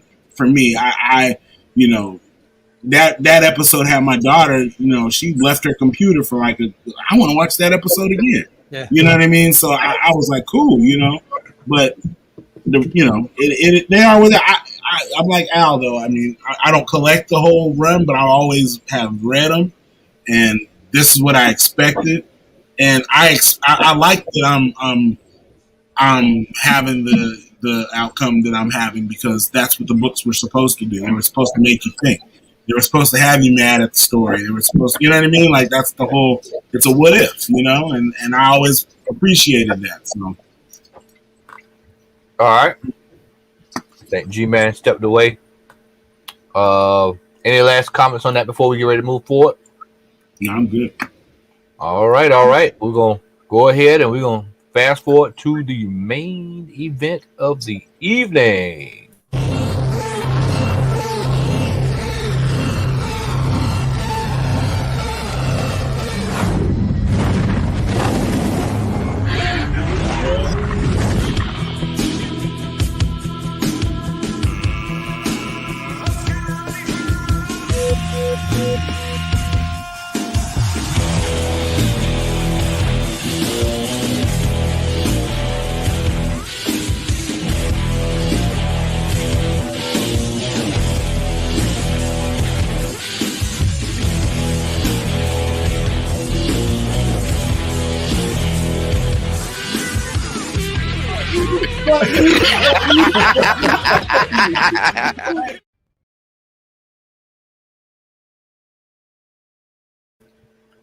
All right. We are here. Let me take that banner down right there. And let's go to the topic at hand tonight. Let's switch over there. There we go. I think we a little lag, a little buffer in there. Let's try. There we go. Yep, a little IT connection there. Are DC books undervalued? G-Man, you on mute. Yes, they are. Yeah. It's irritating. Hey, how did we come up with this? I can't remember how we came up with this topic. We were talking. I know it had to do with Shazam. Talking about how cheap them shits is, Yeah. man. And how you gonna buy a Golden Age book for $30, man? That's crazy. Do you have yours by you, Al? Do you have yours by you? I ain't gonna get it. Yeah, so people can see what we're talking about. Yeah, come on, Al. I went to, let's see, I've gone to several stores as of late. Yep. And I'll tip you off on my haul tonight. I got one tonight. Highway robbery for some of these books. Mm-hmm. I'm talking Silver Age, Golden Age. I'm going in stores. I'm seeing first Ra's al Ghul for under $2,000 in high grade. Mm-hmm. I mean, I'm seeing top of the line Detective Comics for little or nothing. I bought 2 or 3 Golden Age. Before you go further, like a Ra's al Ghul, I'm a little under one, but that's like the equivalent of a Dr. Doom first appearance, right? Yeah, that's right on. Under $2,000. Under $2,000. Mm-hmm. I can go take a picture. I can drive right down there and take a picture of it and see it. So it's right up on the wall. I mean, the amount of books I'm seeing, like, and Gia tell you this because a lot of people don't even notice this stuff in the bins. You can go and Chris attest this too. You can go in your local dollar loan boxes and you will find middlemen from 10 all the way back to about 50 or 60. And this is peak Silver Age stuff. Yep. For like $5-10. Plastic Man. I could just name them off. Plastic Man, Metal Man, Inferior 5.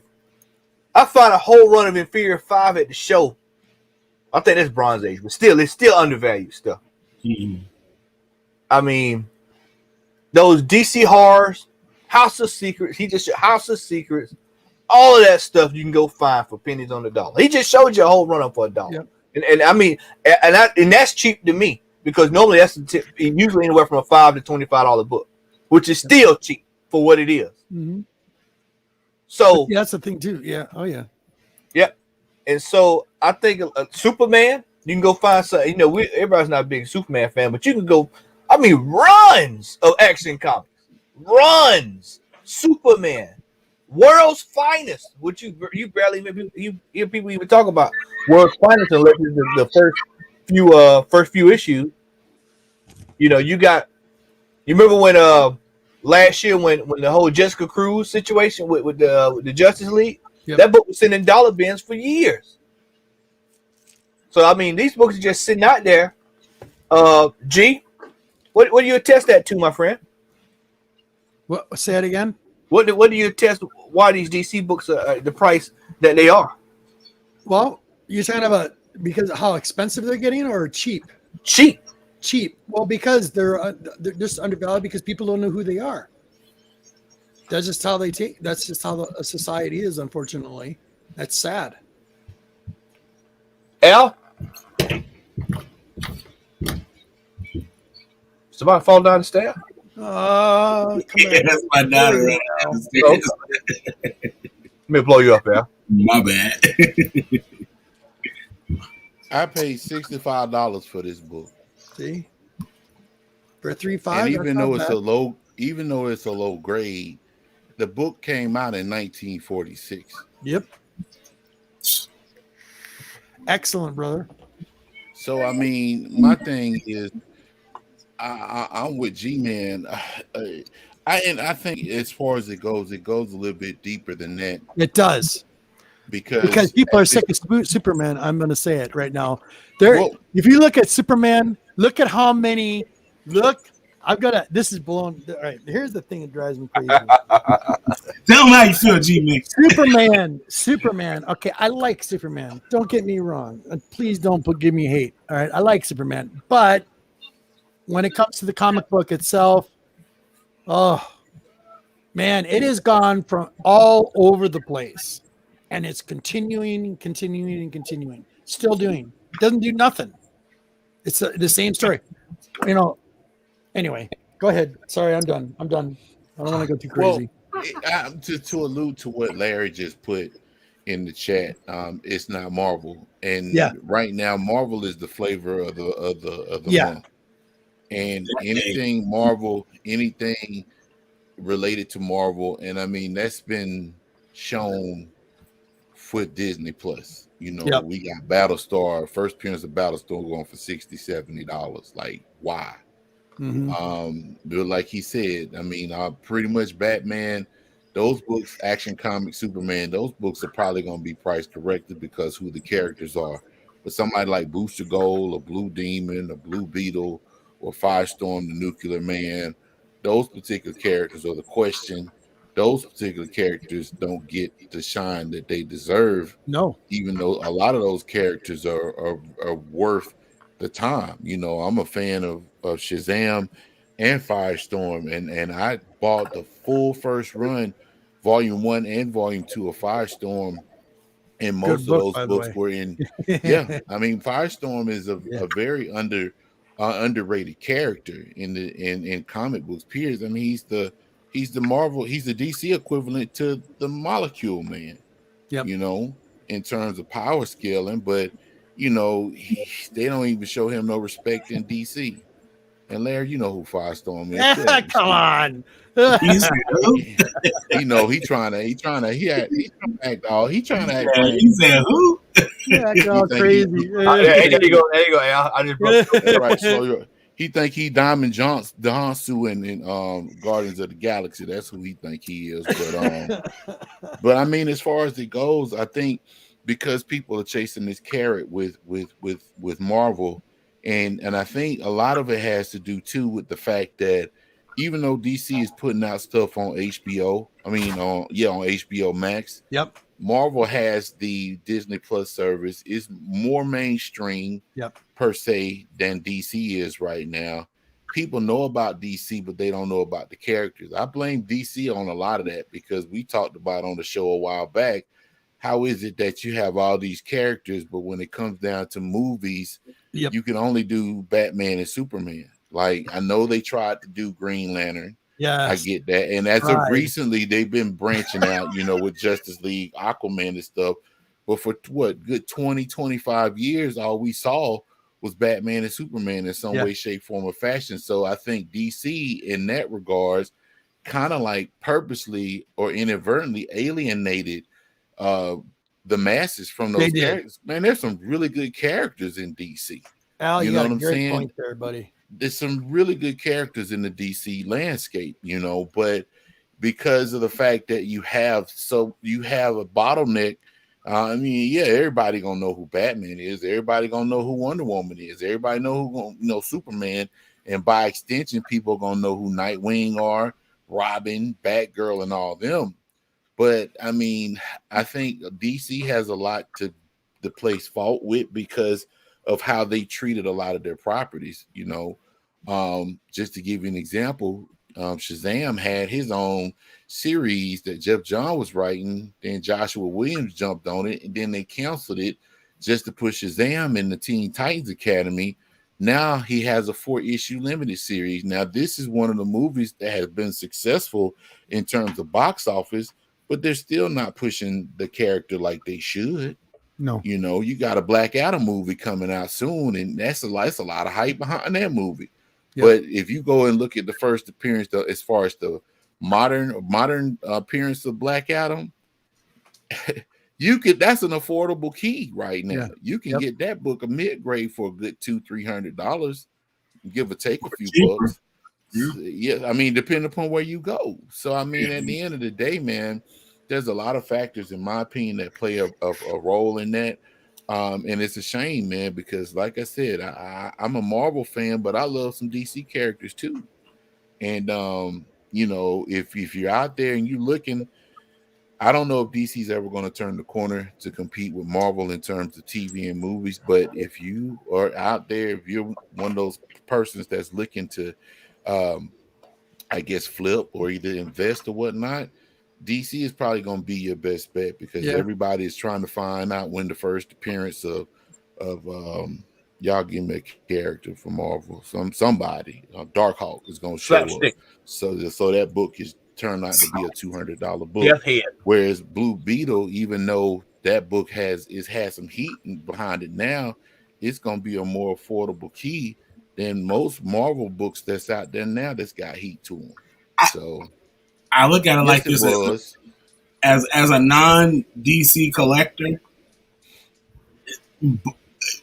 I look at it like whatever books you think you want that are in your price range, get them, because all it takes is for DC to hire their own Kevin Feige. Yeah, they need to get. Here's the once thing. Once they do that, all these books will skyrocket, and I'm talking about surpassing Marvel like by leaps and bounds. You know what I mean? Like these books will take off, and you would have got them for pennies on the dollar, like Matt said. Like what? They're available on the dollar. Go ahead. Like Marvel books are hard to come by. Even all keys are hard to come by. You can come by 50, 60 keys for any key. You'll find 50, 60 listings on eBay for DC books, varying in price. And they're not all in the same grade. You could have a book that's, $100 and it's in terrible grade, and you can find the same book for $35 in pristine grade in a DC book.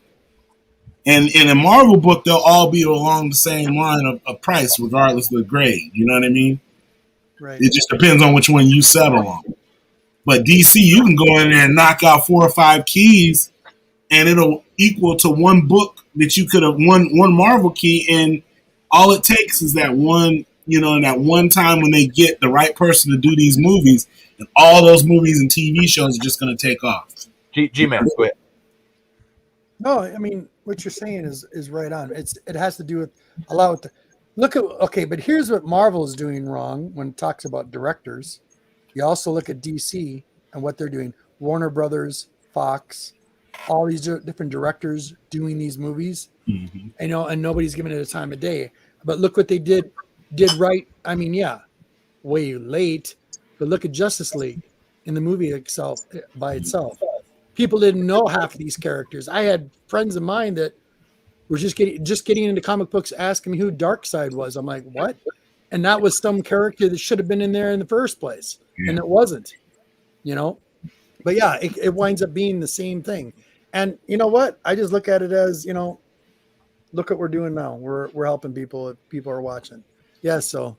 But I still think, like I said, like if there's books that you know, as a non-DC collector, Yep. these books are really in the scheme of it. When you're hunting Marvel keys or hot books, their prices are 2 and 3 times the amount of DC keys. Mm-hmm. So if you're going to go smart money, you go and buy these low.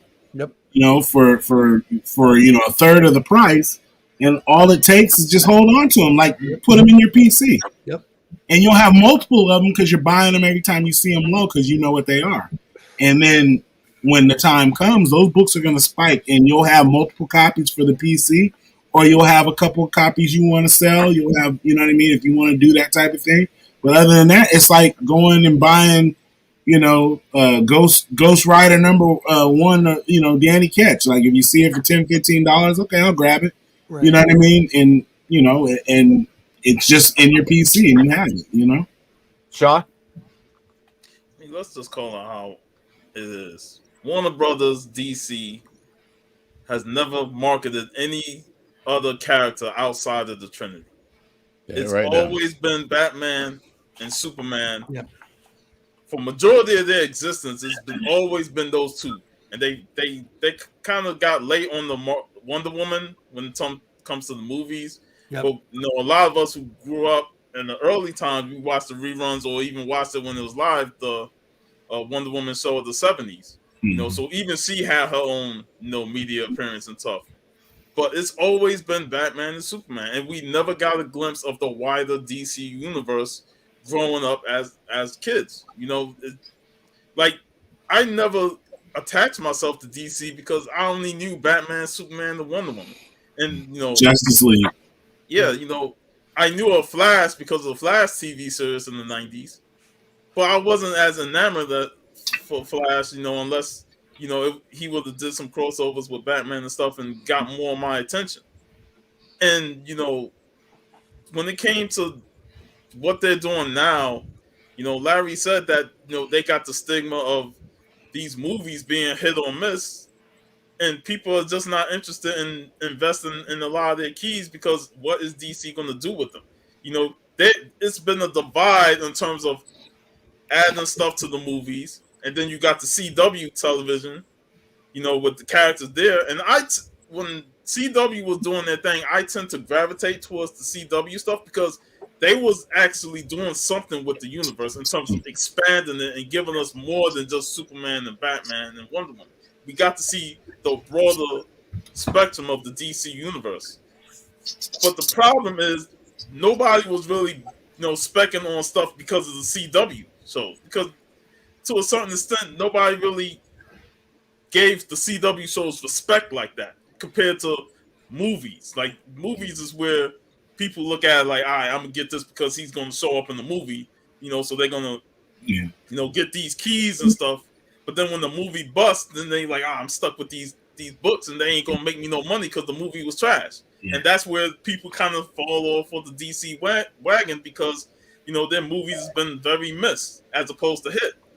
And, you know, nothing on the CW is gonna, you know, tick up to top prices because you look at Black Lightning. You know, that was a $50 book when Steve brought it to ALK to Jamel. But they can't. That book never reached the heights that it could have been. That, you know, if it came in the movies or something like that, or if that character would have gotten bigger. CW will never compete with Disney Plus. Exactly. You know, Marvel came with Disney Plus, and it just completely tore everybody else up. You know, the Disney Plus shows is like each episode has been a spec where a book is going up because of what Disney Plus done with these shows. Whereas anything that happens on CW, it'll just go up a little bit, but it's not going to blow up like something on the Disney Plus. But like Larry said, you know, they won't catch up because, you know, Marvel characters are more mainstream. When we were growing up, that's go back to DC's failure to make their characters mainstream way back then. But then when we were kids growing up, when we were growing up in the 70s, 80s, you know what I'm saying, in the early 90s, I was getting a strong dose of crossover DC with Scooby Doo. Yeah, you know what I'm saying? Like the Super Friends, you know. Yeah, they would add the Super Friends in there, and the Super Friends were the shit. They never followed up on that stuff. You know, it was always Superman and Batman. They got the most movie appearances. They got the most TV appearances in terms of cartoons and stuff like that. Superman had the Superboy series of the late 80s or 90s. Yeah. You had Adventures of Lois and Clark. You know, Batman had multiple shows. It's like Smallville.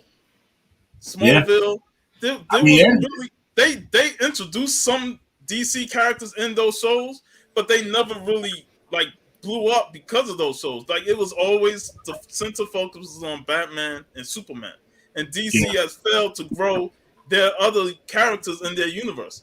I mean, there's no way a freaking New Mutants 98 first Deadpool should be out more money than DC Silvers. Yeah. You know, I just feel like DC has failed to grow their universe and add more characters to their complete media roster. Hey, don't highlight layer comment. And the thing is, I try to I want to see more of the DC universe because there are some great characters there. Yeah. You know, we talked earlier on my show about Jack Kirby in the Fourth World universe. Amazing stuff, great characters. DC saw that, you know, Jack Kirby created the universe, so they interjected it into their universe so Superman can have a big bad with Darkseid. And the fact that we only got a smidgen of Darkseid in the Justice League movie and not even the full scope of him, it's disappointing. And then on top of that, they canceled the Fourth World New Gods movie that they was planning on doing. They're like, man, we're not even getting that. And that's Jack Kirby's work.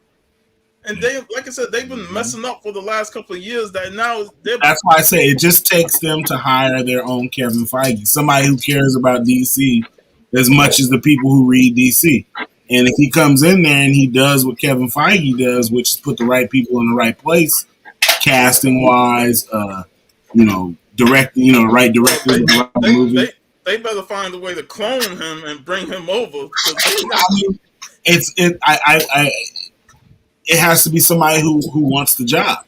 You know what I mean? Like it might be the editor who's at DC, or it might be Jim Lee. It might, you know what I mean? It has to be someone who cares about it just as much as what they're trying to convey to the consumer. You know what I mean? Kevin Feige legitimately loves the properties that Disney owns. You know what I mean? Hold on, X. Happy birthday, brother. I want to say happy birthday. X, happy birthday. Happy birthday. Is it belated or is today your birthday? Belated. It's belated. Thursday was my birthday. All right, now let it rip. Let it rip, X. I know you. I see it in your face. Go ahead. No, I'm. Before I say anything, are we speaking comics or entertainment? No, books. Books. Cause I might be wrong, but can we really say DC books are undervalued, being that they got a lot of heavy hitters in the top? They older books, but they some heavy hitters. You know what I'm saying? Now, when you talking about today's time, yeah, they can be undervalued, but I mean, I'm pretty sure y'all already spoke on it, but these new collectors, these modern day collectors, so to speak, are the ones that are they're dictating the market right now because everything is spec. You know what I'm saying? Whereas DC doesn't really push out all this spec game because they don't have a lot to back it up, so to speak, except for in their stories. So that would make them undervalued because they've been around. They're, like I said, there's 12 centers that are in, you can get a VF near mint for less than $100. You know what I mean? Like raw. And you can't get a Marvel key. You can go through the line of which Marvel key. It's not going to be $100. It's going to be multi-hundreds. You know what I mean? I agree. And we're talking Silver Age. You're not going to get a Silver Age book for that in Marvel. Silver Age, I get that. But like, let's just say a book I've been looking for a better copy of, which is, and Matt and Al can attest to this, Batman 635, right? Mm-hmm. That book has been consistently like a $150 book. You know what I'm saying? The minute Titan season 3 said that they were going to introduce Red Hood, it's $250 and higher. You know what I'm saying? You got people at shows asking for $250 for a raw cover. When you go on eBay and they got $475 for a 9.0, and it just grows from there. Yeah. So when you got shows on HBO Max, so let's just say Doom Patrol, right?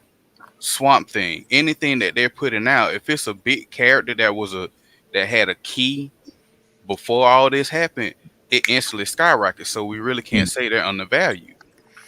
But then considering like you said a Red Hood first appearance is how much for $250 for a raw? You had some vendors out there asking for that. So you can get a Marvel .1 first appearance of Kamala Khan, and they want $1,000 for it. Yeah, I get that, but that's but also that makes that Red Hood undervalued because we don't know shit. We have stories about Red Hood. We know what he has. They're specking on her like they haven't even told her. People don't even care about Kamala Khan and she's $1,000. That's just because of the everybody's all into the but that makes the DC books undervalued because people care about Red Hood. Well, you know what I'm saying? You really can't. I get what you're saying. Please, I'm not trying to be arguing. No.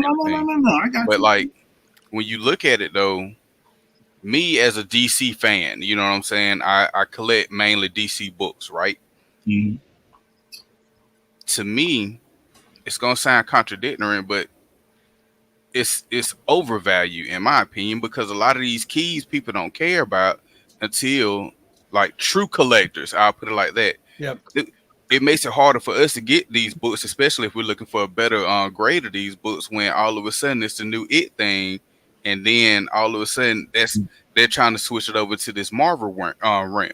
But then that makes it better for you because you already own a copy. You can sell that copy and upgrade. I could, but I don't. I know you don't want to, but I'm saying I got a copy I want to open up. Now that copy that you paid face value for it might not be in the grade you want it for. It made money since then. So you can actually upgrade to the book you want in a better grade, and it's still attainable. Whereas if you had a 4.0 Hulk 181 and you trying to get a 6 or a 7, there's no way in hell you could sell that 4.0 and get a 7.0. You know what I mean? Like it's not gonna happen because it's always coming. It's relative. It's like, oh well, that might not be a 9.8 to me. It's raw, but it might be a 9.8 to me, and I'm gonna buy it. I might say your copy that you deem low grade is a high grade for me. I'm gonna give you high money for it. You're gonna take that high money and go buy the high grade copy you want. But you can't do that in Marvel because they're gonna be like, this is, you know what I mean? Like they're gonna pick it down. Like the DC owner want that book. Like they're gonna come buy it, you know what I mean? And you can take that money and go buy a upgraded copy that you want. Whereas Marvel is like it's not always gonna work like that. You know what I mean? Like they consider raw books as graded, you know. So it's like I've been keeping my eye on certain DC books, and I'm not a huge fan, but I know a couple characters from when I was a kid, and their values that I see, and I've been watching these books for like 2-3 years, and they're still in the same value. So for me, it's like, man, it's just whenever I want to pull the trigger, I can find a copy in a grade that I'm happy with. That to me is undervalued. That's like me saying I want a Wolverine #1 and it stays at $20 for three years. You know what I'm saying? Like that's not possible in Marvel. If you don't buy that book, then it's $150 3 years later. Whereas these DC books are the same price they were, if not a couple dollars less or more that they were 3 years ago. That's undervalued to me.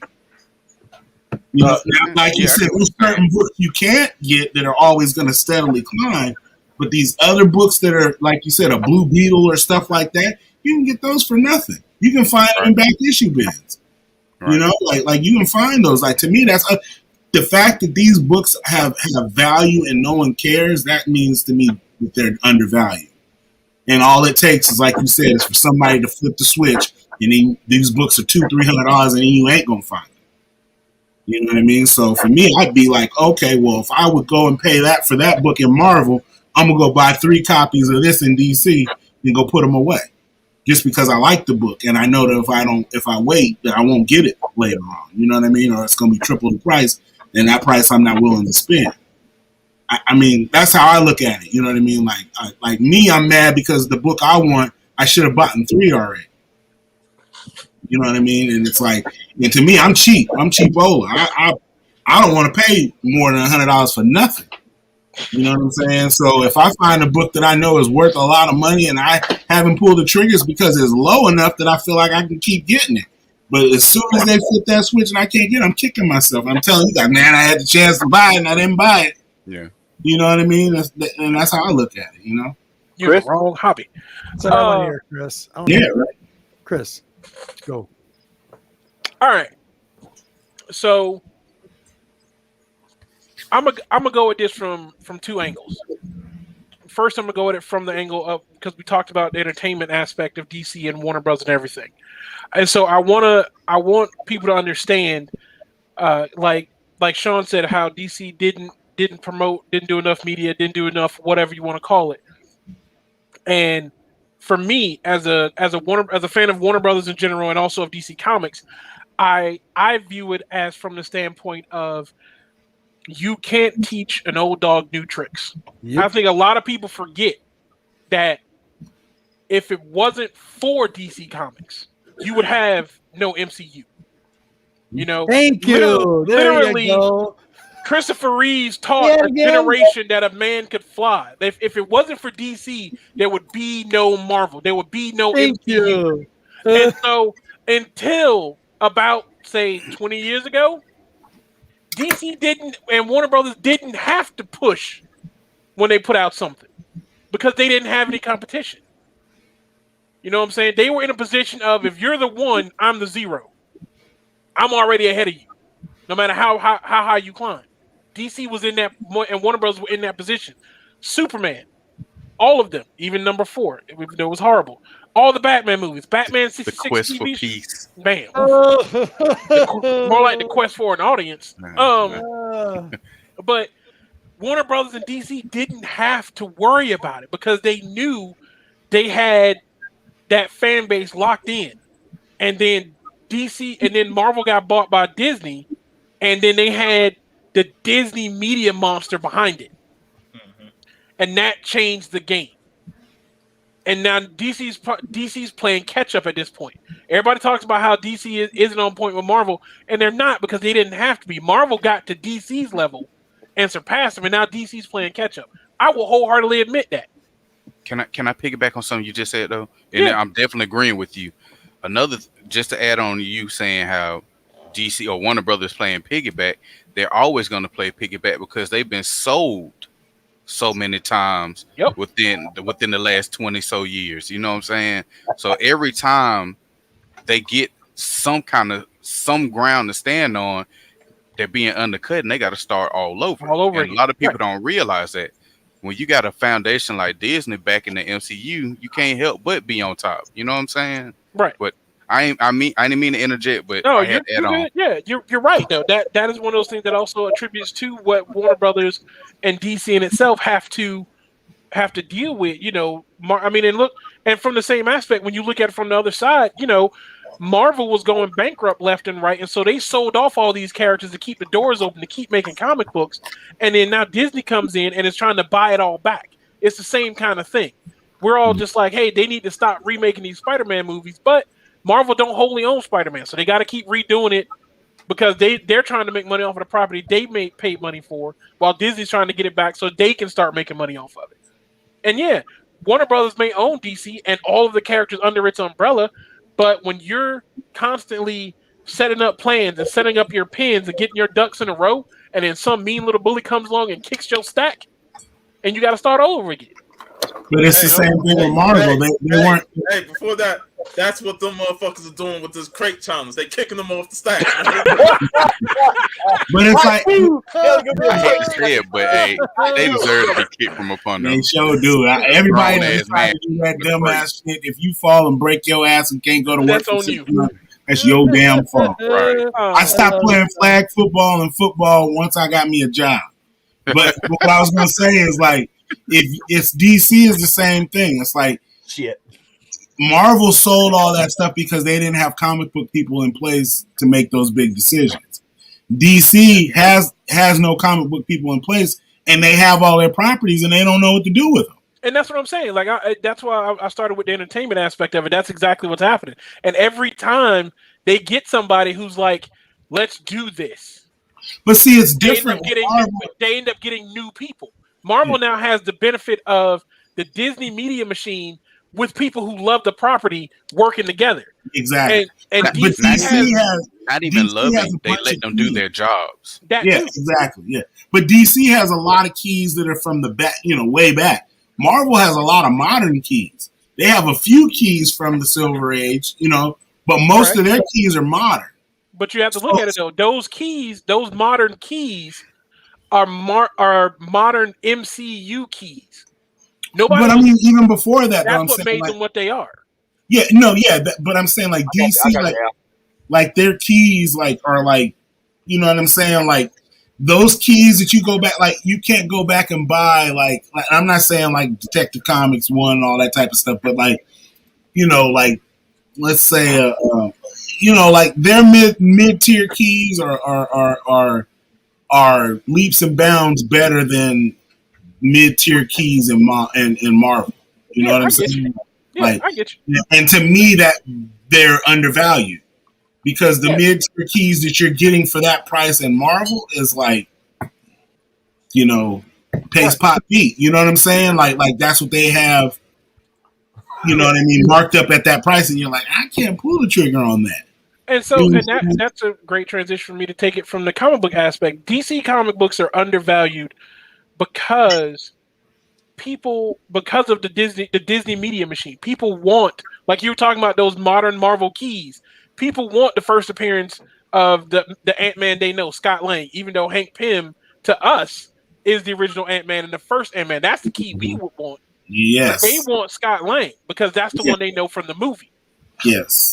DC characters, the difference there is that when you look for a key for a DC character, if you're looking for the first appearance of, say, Dick Grayson or Jimmy Olsen, you know what? The difference here is also that Dick Grayson has always been Dick Grayson. Yes. Nightwing has always been Nightwing. There's no one else has carried the mantle. So you don't have to get 4 and 5 different first appearances. Yes. Right. Jimmy Olsen has always been Jimmy Olsen. You know what I'm saying? You don't have to go looking for any different versions of said character. If I'm looking for the first appearance of Jimmy Olsen, there's one comic book I need to look for. Right. Because he's always been It's a linear.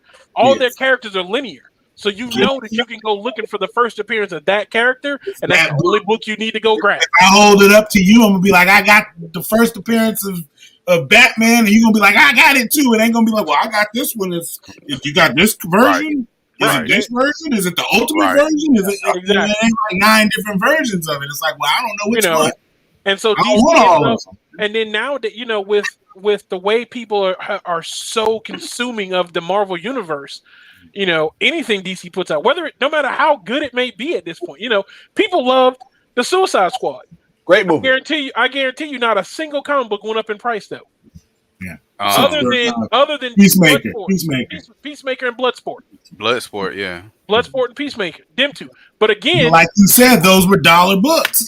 But again, though, is that a matter of the people wanting to know more about the character, or people loving who played them? People want to have the next 181. That's all that is, and that's to me, that's where all Marvel is all about. Nothing against y'all as Marvel fans, because I'm a Marvel fan, but I don't collect the books like that. But every time Marvel comes out with a new character, these new age people want to jump all on it, trying to find the next big key. You know what I'm saying? DC doesn't do that. Right. They actually get a story and tell a story for an entire fucking generation or 2 generations. Right. When they start over, if it messes up, guess what? Hey, we go back to the drawing board. Hence why we got Rebirth, why we got better stories this time instead of New 52. They keep it going, and it's with the same characters. And there is, like you said, this is why I didn't care for Riri Williams when they first created her, because it felt like a forced creation to set her up as Iron Man, as opposed to creating her and developing a story for years for her to eventually to be herself. Like, I look at James Rhodey, and he had 4 years of development before he became Iron Man. Yep. Right. Whereas Riri was created just for her to become Iron Man at the end of the year, and that was like, no, that's not how you do it. I thought they hit their quota because they introduced Riri right as they killed James. I was like, so Marvel can't have but one black guy in the Iron Man suit? Yeah, and it just I don't like how Marvel do that. They introduce these characters just to quick fast them into a certain situation where they become that character, as opposed to developing it and building them up. But you see what Goat said? Hold on, Remo. Let me go to Al. Al, go ahead. Well, I'm responding to Larry. One of the things that, and I can understand the whole situation. We talking about we gonna be 90, Bruce Wayne's gonna be Batman. Coca-Cola ain't changed. They formula but one time, and then when it screwed up, they went back to the original formula. So what is he talking about? Well, basically, Larry on that New World Order thing, with, He on that Riri Marvel Williams World and Order, all them man. taking Come over on, the Earth and all that kind of stuff. But the thing of it is that those characters, man, whether you like it or not, man, and that goes for Peter Parker, that goes for Victor Von Doom, those characters are still going to be around in some kind of capacity. Yes. Those characters are never going to be eradicated from the Earth. I mean, we could go to Russia and have another Dr. Doom. Yeah. I mean, right. So, I mean, we might have someone playing the role of Dr. Doom, but Victor Von Doom in some capacity is going to be around when we 90, 100 years old. We live that long. And I love it. So at the end of the day, yeah, it's always good to inject new blood in something. But the fact remains, man, Clark Kent has been around for 90-some years, 80-some plus years. So I mean, you don't. That's what Pepsi said too. No, you don't. For a new generation, and then it end up they trashed that right formula. They said that Michael Jackson got burnt. Right, he got burnt with that Jerry curl. And then he had to be in the ICU because his scalp was burnt. It was a burnt. I mean, that let him know he was blasphemous. But the thing why is, he got up here saying this stuff? Hold on, let me just say this, and I'm gonna go back to my point what I was gonna make. I mean, okay, so apparently, Larry, did you remember the death of Superman and how many Supermen were spawned out of that particular storyline? At this particular he doesn't point, remember because he doesn't read it. It made the news. It was on channel. Right, like it was. Did they have Marvel or Stan Lee attached to it? He didn't care. But as far as it goes, I mean, Superman has a son, Connor Kent, and he goes by Superman. So I mean, as far as it goes, what you're saying has already been done. But the fact is that the characters that we have grown up with, Storm is still going to be in the Marvel universe in the comic books 50 years from now. They ain't getting rid of her. They're not getting rid of Colossus. They're not getting rid of Nightcrawler. They're not getting rid of your boy Cyclops. There's no reason. Magneto. So I mean, yeah, they need every now and then you have to inject new blood into something. That's as you keep stuff fresh. But those characters ain't going nowhere, buddy. For real, for real. But what I was going to aren't carrying the universe, though. Yeah, but I mean, as far as it goes, be that as it may, I feel like Warner Brothers could be that same catalyst with that Disney is, because Warner Brothers got Disney money, they got loan money too. Yeah, if they wanted to really put money behind, they do. Now that they keep getting sold to other companies, somebody still got money. They just got bought by Discovery. What are you talking about? Well, they bought Discovery because they're owned by AT&T. No, Discovery bought AT&T sold to Discovery. Discovery owns Warner Brothers. Warner Brothers doesn't have that kind of money. Well, Discovery got loan money then. So at the end of the day, somebody got loan money. Somebody got loan money to put some money behind the DC product if they want. DC has a Miles Morales. You know what I'm saying? Yeah. I mean, if there's a will, there's a way. If they got money and they sitting on money, somebody need to get off their ass and say, hey, we need to do something with these properties. What's the point of sitting on all these characters, all these years in history of lore, and you only just put out what you feel like is going to make money? I mean, that's one thing that you can differentiate Marvel from DC or Disney from DC or Warner Brothers or Discovery or whomever. I mean, Marvel or Disney was willing to take risks. And only until recently with movies like Suicide Squad and Aquaman have Warner Brothers or DC has been willing to take risks. They got to be able to take risks in order to put these people out here. Because like I said, I collate Marvel and DC. But there's some really good DC characters aside from Batman and Superman out there that people don't know anything about. Remo, DC ain't got Static because DC don't fully own Static. Miles Oh yeah, don't. I mean, true.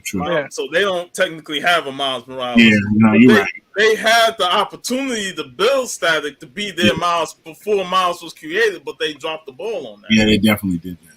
But I feel like Aquaman would be a whole lot better if they casted him right. I think it was a bad casting, personally. Like, you know what I'm saying? I don't. But you know what though, Al's right. Like that, they need to they do need to take risks, and that's what I was talking about. Like they started taking those risks because they're trying to play catch up to what DC and Marvel have done. You know, that's why we got Aquaman, we got the Suicide Squad. You know, we got these movies that were full. I mean, because the new Suicide Squad was full of so many characters from DC, from the obscure side of the DC universe. It's ridiculous. I half expected Plastic Man to show up. Chris, let me hop in right quick. Let me say this, and to piggyback on what you just said, and this is something that I saw when Suicide Squad came out. I'm pretty sure we all saw it going down our timeline. The people were slating the movie without even really sitting down watching the shit. Mm-hmm. That's a big problem that people have with DC. They just slate shit without even watching it. That anybody who has watched the first Suicide Squad and compared it to knows that this Suicide Squad was much better than the last one. But because it goes back to the initial discussion at hand, most of these folks don't know who the hell Peacemaker is. Yep. They have no clue. The Weasel. They have no clue about all that stuff. And so they look at it, they're like, well, what the fuck is this? It's some shit. Go ahead, Al. And I just want to add to what you said, but see, that's a testament because James Gunn proved with this new Suicide Squad movie that DC in many respects, they're no different than Marvel. He took some characters that nobody knew about. Starro. He took characters people knew about Starro. Well, I mean, they ain't know nothing about the polka dot man. Like I'm not that. But he made him a household name to know about that character. So it was like new for me personally, you know, because I didn't know much about that character. I may have seen something on covers of him, but I didn't know about him personally. It's kind of like Guardians. Like I didn't know about Rocket Raccoon when that movie came out. He was the only one I knew about.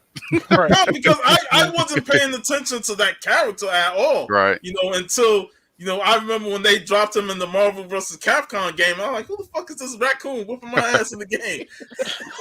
But look at it like this too. What Chris and Al said is true to a certain degree. Warner Brothers with their movies, they have taken risks. The only problem is they've taken risks with the wrong people attached to it. Directors, especially. I agree. When you got Zack Snyder, who is so hit or miss with his movies. Yep. You know what I'm saying? One-off director. Well, the thing is, for every one good movie he makes, he has 3 or 4 movies that are terrible before he gets back to that one. You know what I'm saying? When you got somebody like, I've always said, if you want to have Zack Snyder do something, he should do the intro to whatever movie he's attached to, and that's it. Because his intros are always good. Outside of that, maybe not. If you had the opportunity, I just pose this question to the panel. If you had a director right now that you can go pull up and say, you know what, outside of Kevin Feige, who would it be? Who would you say, you know what, I want you to come in and I want you to fix this shit that we got? For what character? You can't just say, no, you got to be. I'll tell you what, DC period. Like who to run DC like Kevin Feige? I'll tell you what, X, you pick, you go with Batman since that's your boy. You pick Batman. Who would you bring in? The whole animated staff? The entire animated staff. Mm-hmm. Whoever works with Batman animated movies, they can direct the live action movie. Whoever does the Superman movies, they can do the Superman live action movies and so forth. Yep. You got the people there. Yep. You got the people sitting right there. You got people on scalp already.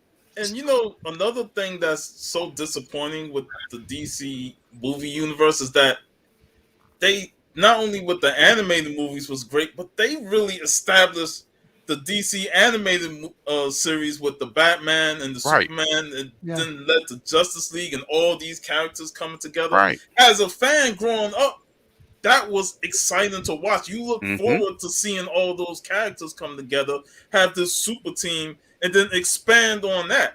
That's where I got, like, because I wasn't a big DC reader, but that's where I got most of my DC history from, was watching those cartoons and learning about it and going and picking up comics that I saw off those cartoons. DC has a ton of good characters that they can use, and they just don't use them right.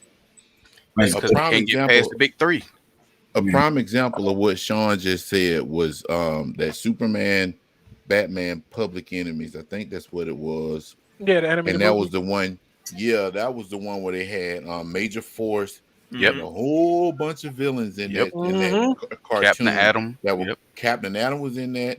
Gorilla Hawkman and Shazam went up against Superman and Batman. Yep. They had that movie right there could have probably translated to a live action movie and been a very successful movie, and then introduced characters that people were not familiar with. So I agree with Sean on that regards.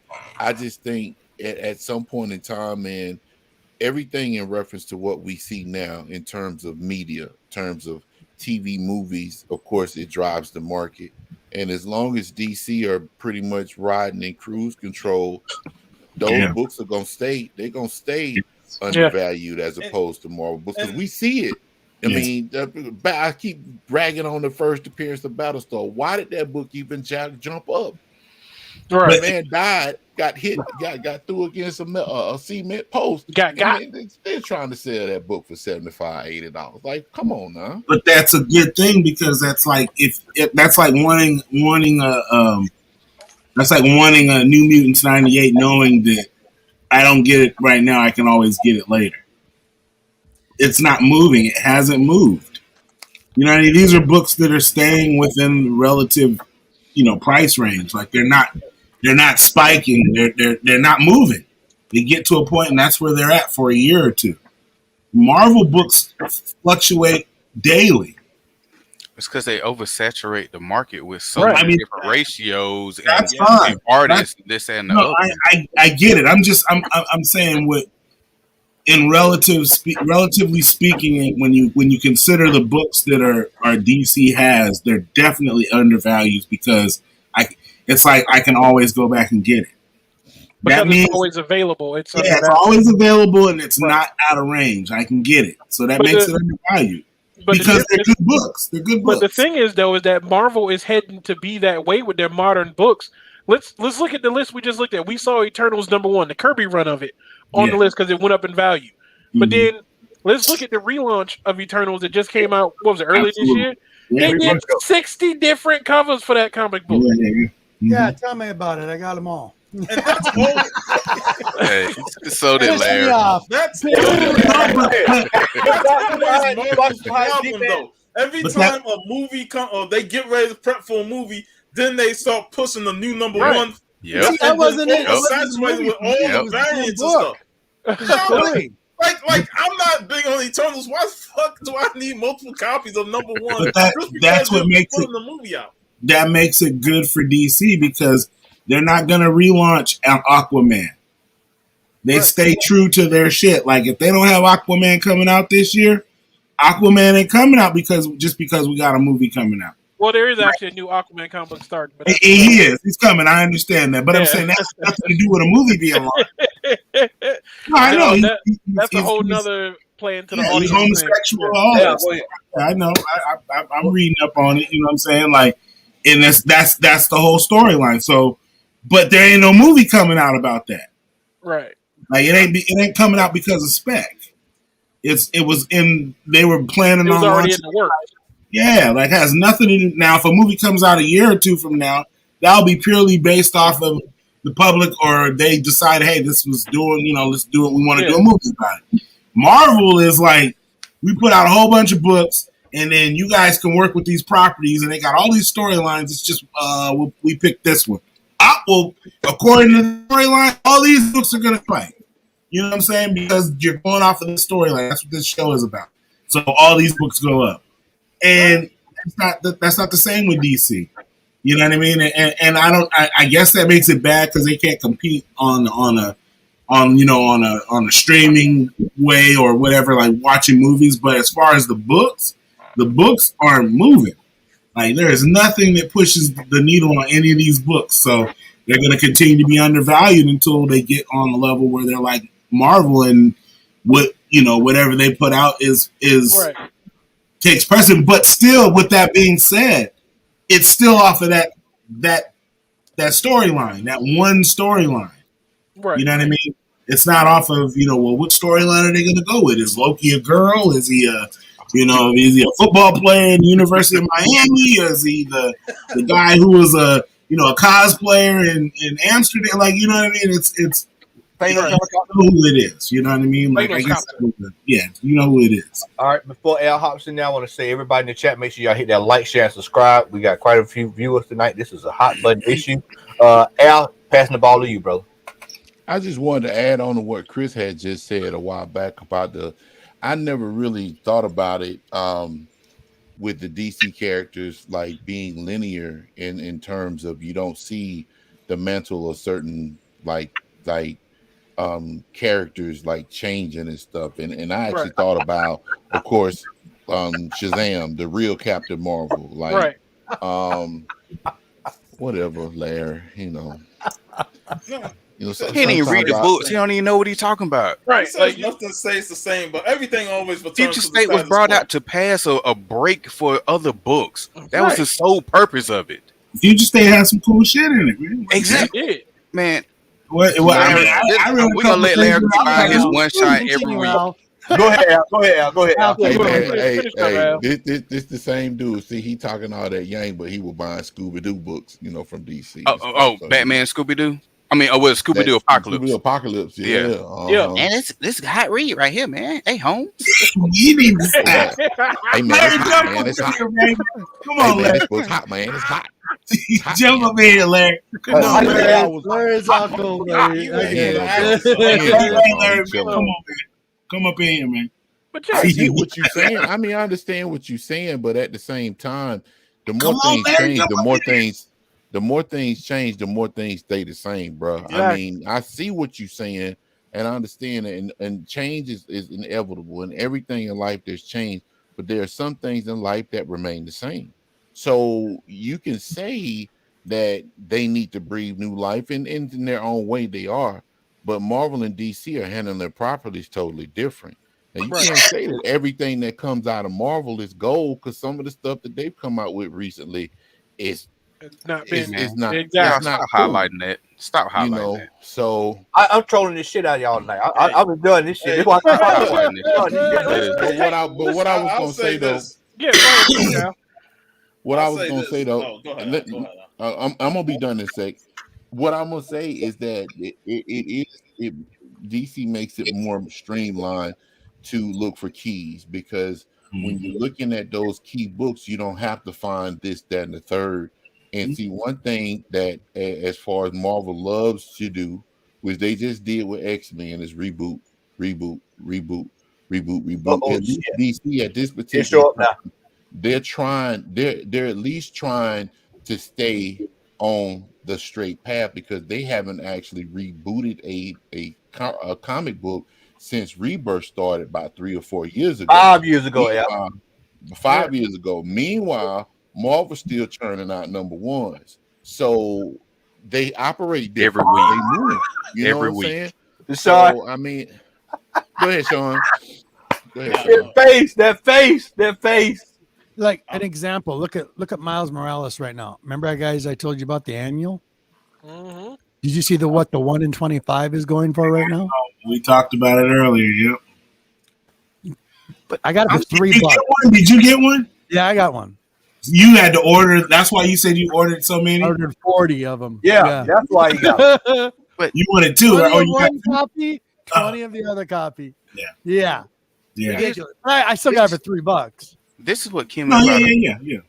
This is what came about new Marvel fans is they think Miles Morales is something new. No. You know what I'm saying? Yep. How long has Miles Morales been around?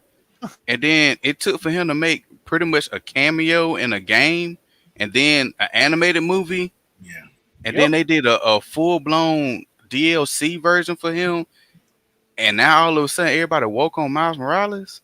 But that's a good thing as far as like as a collector or as an investor. If you were hip and you understood what the tea leaves were, you would have set yourself up because you've seen all this stuff happening. That's how Marvel works. Like they kind of give you tea leaves, then it's up to you. Like either you buy the books or you don't. But when it comes back around, those books you either bought or didn't buy are what is going to be the ticket going forward. Am I pissed that I bought 20 copies each? No, I'm not. No. Because when you got being honest, but I'm pretty sure you had Miles Morales when he first came out. Thank you. Yes. Yeah. But with that being said, at a later date, when that book becomes to have some value, it's being hustler. Yeah. That's what I'm saying. It's like you. No, I'm talking about Al name, the Sensu being hustled. That's what's up. I got all kinds for you, baby. Hey, give it an Ultra. What is it? Ultra Ego Vegeta now. But like, thanks for joining. When we're talking about like linear characters, we talk about the fact that Clark Kent has been Superman the entire time. My dude. That he's been out, but let's look at the differences there on that. When they did Rebirth and they started everything. What did they do? They jumped it ahead in 5 years to give you a more modern take on what a modern Superman would be like, raised in Smallville during these modern times. And let's look at the other side of this. I love the X-Men just as much as you do, Al. But let's just be real. They've been fighting the same fight for 80 years. And none of them have been brought forward to change. Marvel's answer to the mutant problem was literally to put them in a concentration camp of their own making and move them away from the Marvel universe, the rest of the Marvel universe. I'm not arguing anything you said. I think, but see, but that's what I'm saying. That's not even a new story because they did that years ago with Utopia. Right. Exactly. It was like, you know what? It's the same. That's the issue when it comes to the Marvel moving forward. Sometimes with their characters, they don't really move forward. It's the same mouthwash, just switch to the other side. Yep. Well, that's fine because, but that's fine. Like, DC does the same thing. Like they just have ongoing titles. You know what I'm saying? Which is fine, but you have to update the character at some point, though. Hey, hold on, G man. I'm gonna get you next. Back what Chris was saying about Rebirth. I just kind of got back in the books when Rebirth dropped. And anybody can tell you can go back and watch some of the old shows. And we talked about that damn Flash run, Aquaman, Green Arrow, all Batman, Harley Quinn, man, top of the line. Mm-hmm. I mean, we got runs of this shit from the first from Rebirth. So I mean, it was great stories across the board, man. So go ahead. I never collected Green Arrow. I bought that. Me neither. Yep. Green Lanterns with Jessica Cruz and Simon Bass. Collected that. I never collected a Flash book in my life, man. And I still collect Flash, man, to this day. Right, man. I'm telling you, I'm sorry. It just hit different. Yeah, G-Man, go ahead. No, I'm sorry. Keep going. Keep going. Good. X, go ahead. Just to go on how undervalued DC books are. And Al, you just brought this up. No, I never disagree. But this is just to add on to what Al just said, because it brought back some memories. Godspeed should have been an instant key. Yeah. Should have been an instant key because we had never seen any kind of speedster like this. And the story that was behind it was incredible. Mm-hmm. Yep. Incredible. And that book is still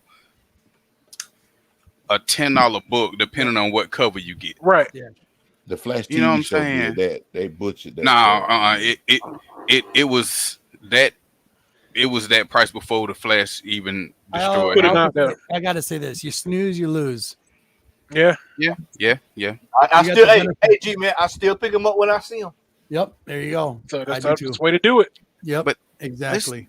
This one thing, like Larry can say whatever he want about change and evolution and this, that, and the other. Evolution is a mystery. When Marvel brings out a new character, it's force fed. You know what I'm saying? Exactly. Yeah. It's force fed. When DC brings out a new character, it's with a fucking purpose.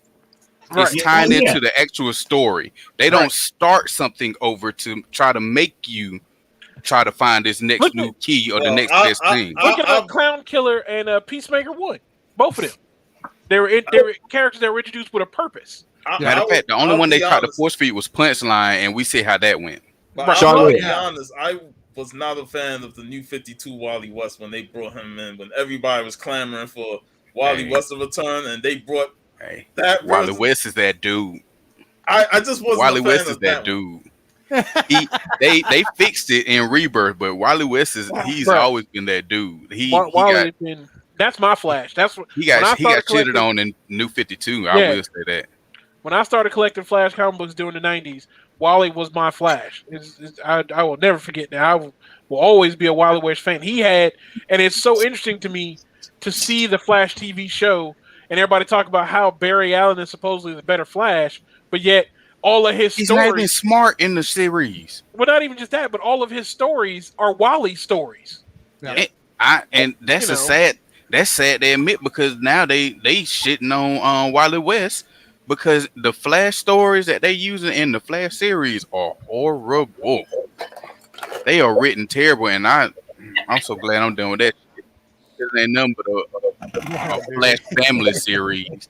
Yeah, at this point. You got Iris West. I always felt that the CW shows started out interesting, but they always let you down at the end. Yeah. And nothing was more disappointing for me than Legends of Tomorrow. That show always been Oh my god, man! I tried to watch it because it was like the only show that had an ensemble of characters, and it actually brought in other characters from the universe. But and I was excited when Constantine came in, but man, that last episode, that season, I was excited. Like, fuck that show, man. I was excited for Legends of Tomorrow because I've always said it since the show was originally announced, is that Legends of Tomorrow is the perfect type of show. No matter what comic company would be doing the type of show, it's the perfect type of show to introduce multiple types of different characters from your universe to people. And they messed it up episode 1. Right. They missed it from jump. Yeah. You know, I was really expecting, I was like, man, you know, my idea, I was like, okay, so then every season, literally this show could have a rotating cast with Rip Hunter staying as the captain, and in every season they could bring in brand new legends. They wanted to. Yeah. Right. And you can introduce all these characters, and next thing you know, you've introduced it'd basically be a TV version of Justice League Unlimited. Hey man, I'm gonna go back to the Flash right quick, because the Flash pissed me off. I was done with the CW when they tried to turn Green Arrow into Batman. Yep. You know what I'm saying? I was done. Every single villain that he fought was a Batman-oriented villain. And then I was refreshed when they brought the Flash out. The first 2 seasons, they were amazing. And then the songs, and the musicals, and the courtroom, all that shit. Not even the musicals. It's just when we got the Salvatore. Oh man, which was a letdown. Then we got the Thinker. It did Godspeed. And the fake Godspeed, then the bootleg Godspeed that we got this season, and then God awful, what's his name? Chris whatever. Yeah. Okay. Oz from American Pie. Let's flip it. Let's do a what if. What if the DC universe was what the MCU is right now? There's more characters in DC, more characters with substance, more storylines. You know what I mean? Like you don't have to make something out of there. Wait a minute, Remo. Wait a minute. You're not a DC man, right? No, I'm not. But I'm just saying. Wait a minute. No, I'm not forgetting on you. No, I just want to make it a point. And see, sometimes you just have to let the point get made for you. I understand that. So Larry is sitting over there like Dr. Claw right now, boy, gnashing of teeth. Yep. He is, damn it, gadget. 38 hot. I got. Go ahead, Al. I'll get you next time, Gadget. Next time. That's Larry right now. Hey, man, he is banging that desk. Remo, but go ahead and make that point, man. But that's what I'm just saying. Like, if you think about it,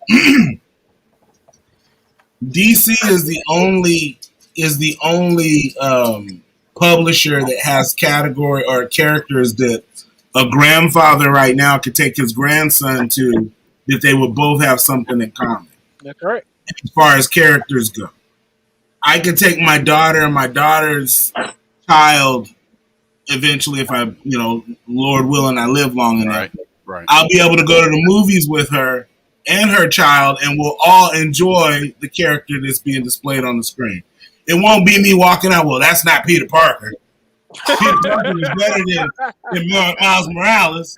Uncle Ben was, he died immediately. He was the only reason why, we don't have to talk about Uncle Ben came back as Dr. Doom in Phase 5. Exactly. Yeah. So it'd be like us walking out of the theater like, well, that ain't the comic I read. That's different, but I'm glad we got into the store. What you want? You want to go get ice cream? What you guys want to go eat? If it was Batman or something, we're going to be like, oh, did you see the dude Batwing?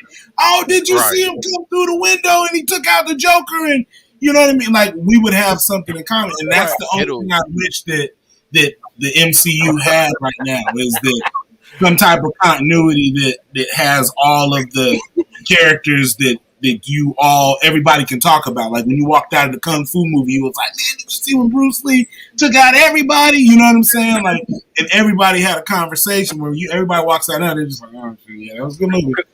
It was cool.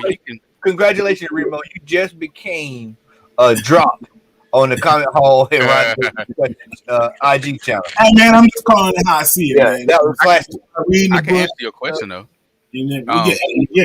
If DC... If we're playing What If and DC went the route of the MCU, you do know that majority of these movies would be villain oriented.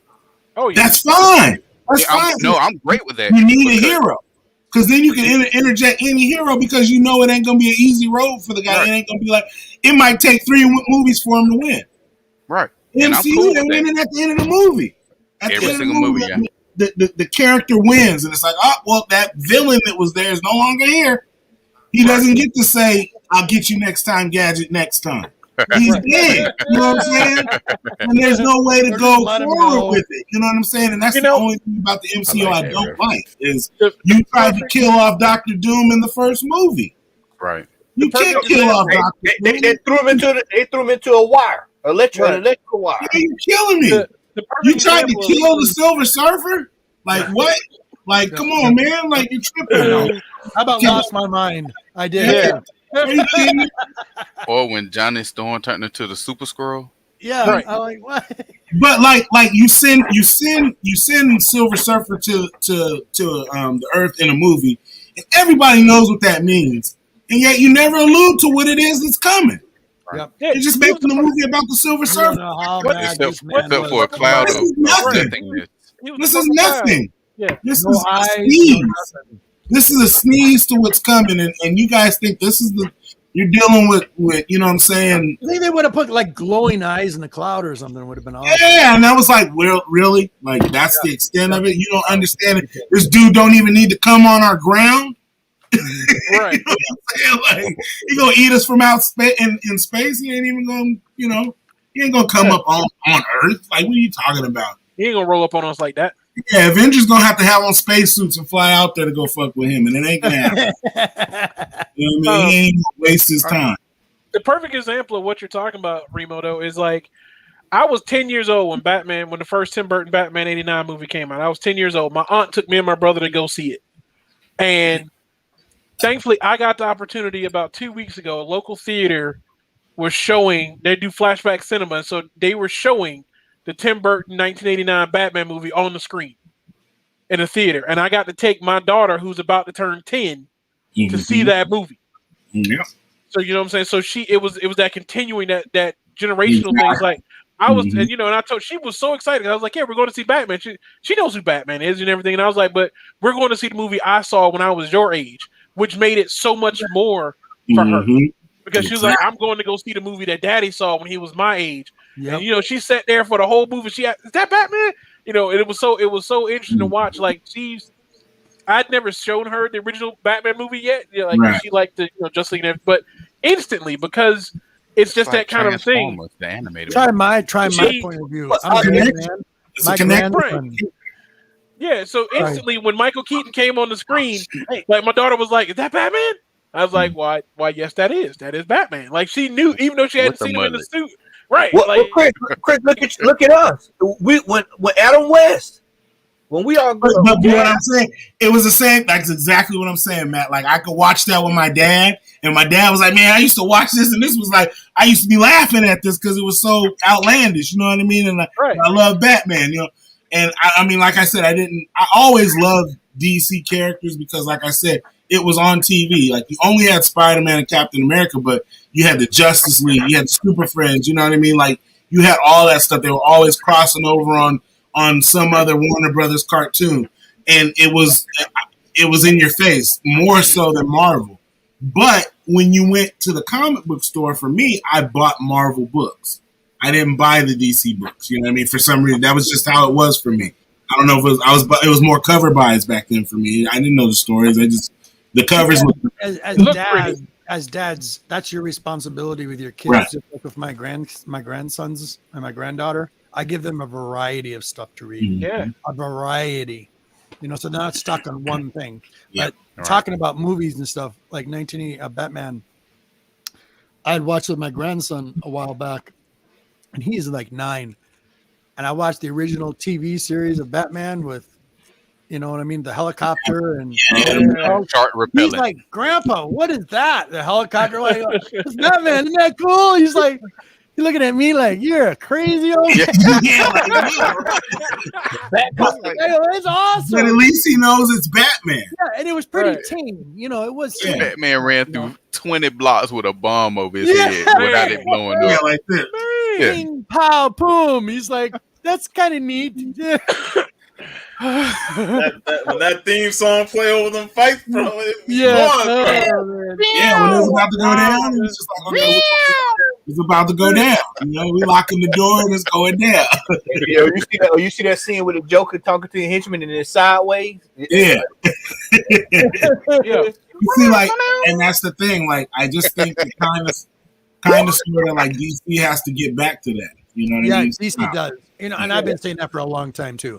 They do great animation. But go ahead. Sorry. Hey man, I just wanted to bring up the fact that in that Batman movie, that the villains powder made all of the delegates at the UN in the powder and put them in a spice rack and shit. Yeah, dehydrated all of them. Penguin, that's right. Yeah, Penguin, he dehydrated all the people, even his henchmen, and then rehydrated them in the Batcave and put them in a spice rack. Yeah. Awesome. Well, all right, well, fellas, that was a hell of a good conversation, and I thoroughly enjoyed it, and it was well talked about. And I think next week's topic might rival this one. I think I was sitting here thinking about it, and I said, you know what, I know exactly what we're going to do next week, because next week is going to really be a lot of hell raising going on. So I will save that until we get in the back chat to tonight. Way to bring all the suspense. Yeah, all you know what I'm saying? Just I'm sitting here like next week. Matter of fact, I'm gonna do as I always tell Al, let me write this shit down right now while it's on my mind. I'm doing it right now. All right, there we go. You might as well just said it so we could have went back and watched the show and remembered. No, I ain't gonna do that. All right, we're gonna go ahead and get ready for our whole.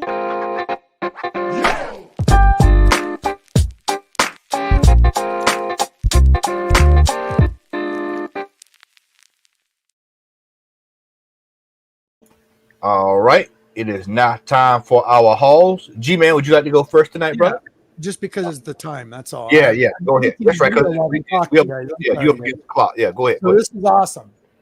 And the only one I'm missing, I'll tell you in a minute. Come on, light. All right, this is awesome. Queen G. That wasn't a scene from a scary movie. Nice. Oh, God. nice. These are awesome.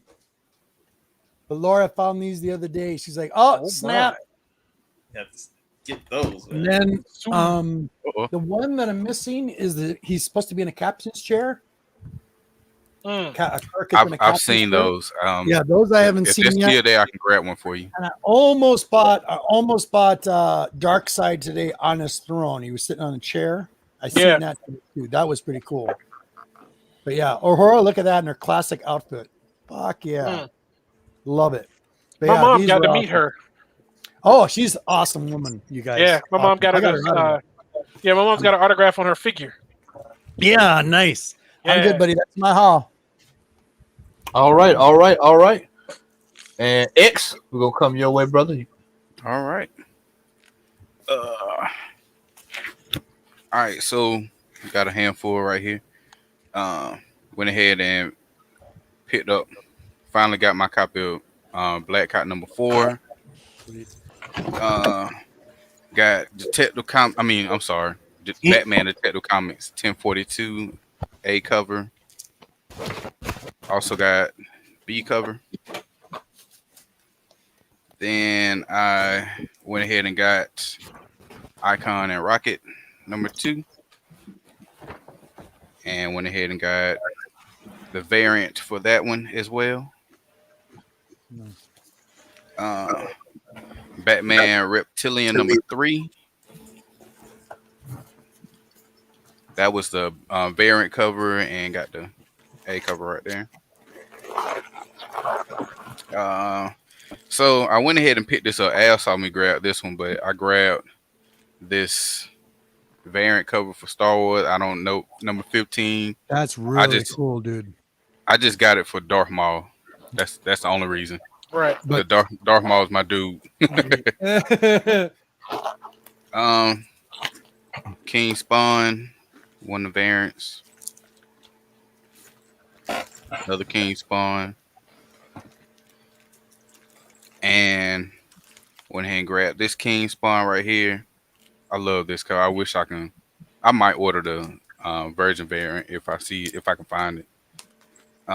Went ahead and got, somehow, some way I didn't get the A cover for 320, so I was glad I still saw that one, picked it up because I like that one better than the rest of them.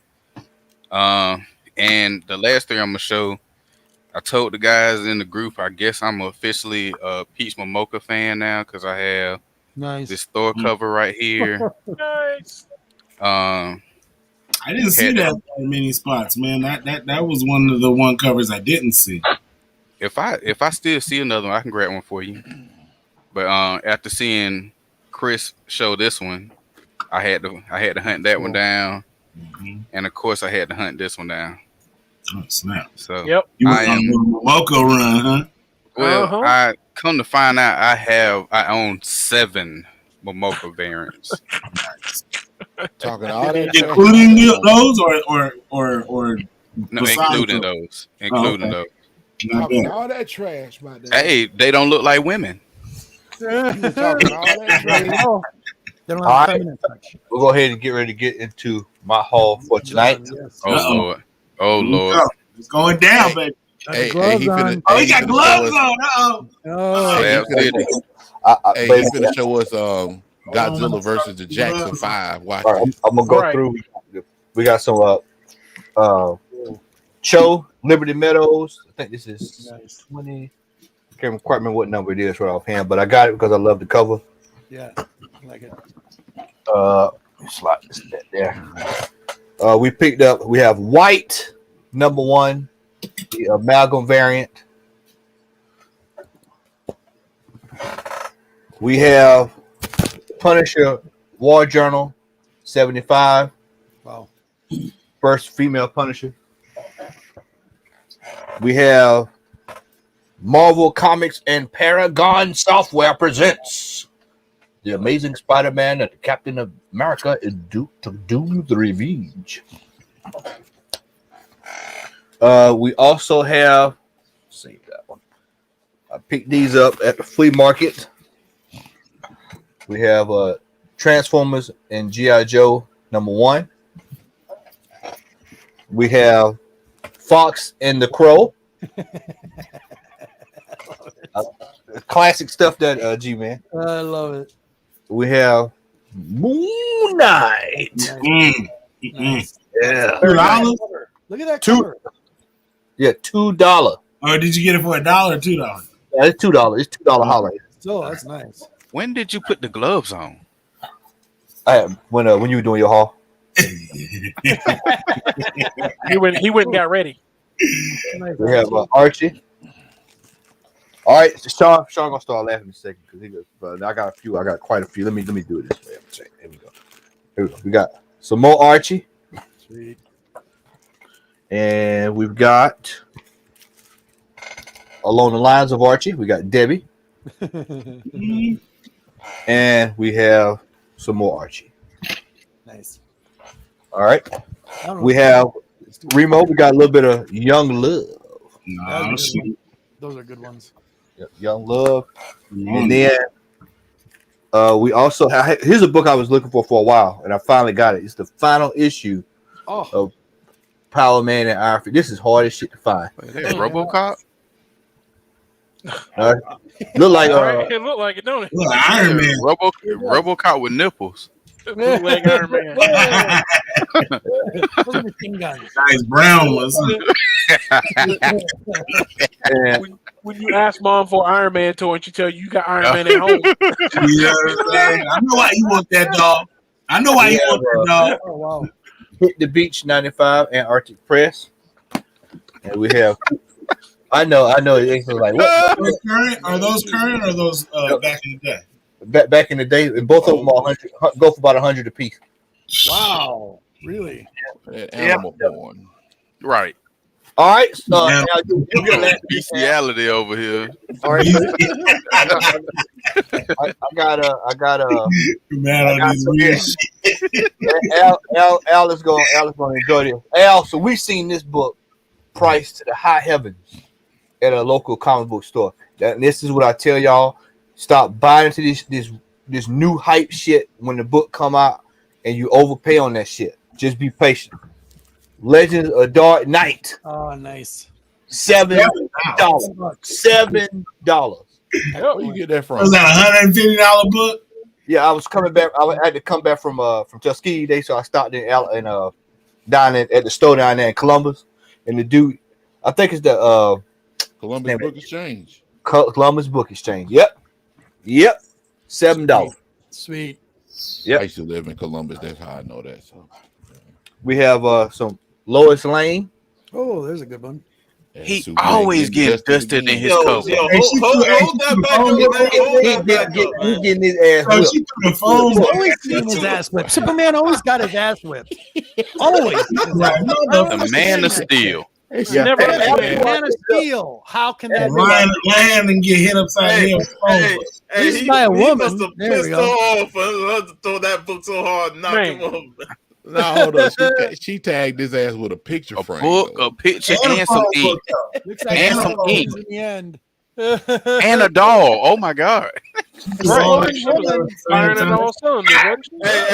post that on the Comic Call Instagram page, man. Yeah, I had to post that. Superman son is getting his ass kicked. That's what I think we have to come up with a we got some Al. All right, here we go. We have a Dark Knight Metal 3. I like that. That's a good book. I actually have that. That one's a $50 book when it came out. Yeah, no shit. Tell me about it. It still is at certain stores. It's ridiculous. Picked up 2 copies of Daredevil 198. That's my shit right there. There we go. 2 copies of that. That's an early appearance of Lady Deathstrike. I bought that off the rack as a kid. All right, we also got this thing. One of the other early appearances of Lady Deathstrike 199. Sweet. Well, Cobra Commander on the cover. All right, this is a pickup too. We got Thor number 5 for $17. That one's cool. Oh, okay. So that's still fetching a nice little bit, huh? Yeah, well, this is cheaper than what it was. I mean, this book was insane at one point. Yeah, that shit was like $150 book. Yeah. No way. Talked about this tonight. Yep. That's why you talked about it, because you know how it got it. Uh-huh. Well, I always pick them up. I only got 4 or 5, but you better go get a couple. Yeah. You got mine. You get yours now. We got another Lois Lane. Nice. I picked this one up. I read the cover of it, and I was like, Oh yeah, I just picked that up just because of the cover. These Lois Lane have some crazy. You got ass a papoose up in with it. That's cool. Why what is that? They call that now cultural appropriation, right? Yeah, exactly. No, cultural appropriation is the issue where Lois gets turned into a black woman. Oh yeah, that's right. Oh, I got that one too. I picked that. I bet you do. That was actually a good one too, man. You showed it on the hall. Yeah, I remember that one. That's a good one though. No, they won't do that now, and they should. But. No, we got some more Lois Lane. Why is Superman still like that? I don't know. Man, get out my head, bro. Hey, he over there chilling, boy. I always wonder how. That's the contemporary pose, right? Domesticated. There's a good one. I like that. Yeah. That's cool. 46. I think I got like 4 of those. So we got G-Man. We got some Golden Age. Oh, there we go. Army and Navy Fun. That little paperback pulp? Yep. Yeah, I just picked up. I'm still waiting for them to come in the mail. I got like 8 pulps, new ones coming in from like 1943. Man, why you ain't go last, man? We got right. Oh, I just want to go ahead and get it on out of the way. He want to shite on everybody else. I know. I ain't got no haul this week, so it's whatever. I got like 5 or 6 books. All right, he got a whole short box over here. Right. Oh, you got that? Yep, got Sports Illustrated newsstand. When he had a hairline. Yep. That was when he was still in high school. Yep. And then we have, this is something that just came in today. I've been waiting for this for a while. Ooh. We have drum roll. Sade. Word. We've seen her in concert twice. It's funny that the ice melts. And I just seen her the last time she came to the state. Matt, what you need to do is seal that up and send it my way if you want. Oh man, I was going to ask the same thing backstage. Hey, bro. Hey, you gonna do it? You send that my way, man. I will. Ask him backstage. Hey, what you gonna do with that, man? This is the first time that Lionel Messi played in the Champions League. This is the program. This is the actual Ukrainian program. Well, for a second, I thought they were OJ. So did I. I thought the same thing. And then this is when Cristiano Ronaldo played for the his first Champions League game. Hey, he just went to Manchester United. Yep. I thought he was going to Manchester City. He went to Manchester United. G-Man, you follow soccer? Nice, buddy. Love it. And pretty good grade too. You got that. And that looks good, man. How the hell are we supposed to follow your haul, man? Come on. I know, man. Like I got like 4 or 5 books. You only got 2 books, man. Went into flames. Of no significant value. They're just books I picked. Hey, just go to me next. And look at the stack that's in his hand. No, it ain't a stack, man. It ain't a stack. This is one book. This is a book. I was at the flea market yesterday. Oh, it's great. And I caught this one. This is one of the few times that I can catch a deal like this at this price, and so it was a price I could not refuse. But you catch a deal like this every week. Well, I could not refuse to do that. Man, you found a werewolf by night, what, 32, 33? For $10. Yeah, come on, man. We have I have a Golden Age Captain Marvel now. He getting his ass kicked too, the same way Superman gets it. Yeah, but he don't feel it. Right. And Larry, this book says 346. So this is the true Captain Marvel. Hey, man, let me tell you this. Carol Danvers was still in her daddy's nutsack when Captain Marvel was still there. Real Captain Marvel, right? Real. Her daddy was in his daddy's nutsack when that came out. Right. Yeah. The real awesome, Captain Marvel. So I will pick this up. So that's it. Right. That's a nice score, right? And the reason I got the gloves on is because I actually found this tonight at the house. I was doing some cleanup for my grandma, and I found some 1960s Jet magazine. Hey, who is that on the cover? That's the red. That's Lena Horne. Lena Horne. Ah, nice. Lena Horne. Hell yeah.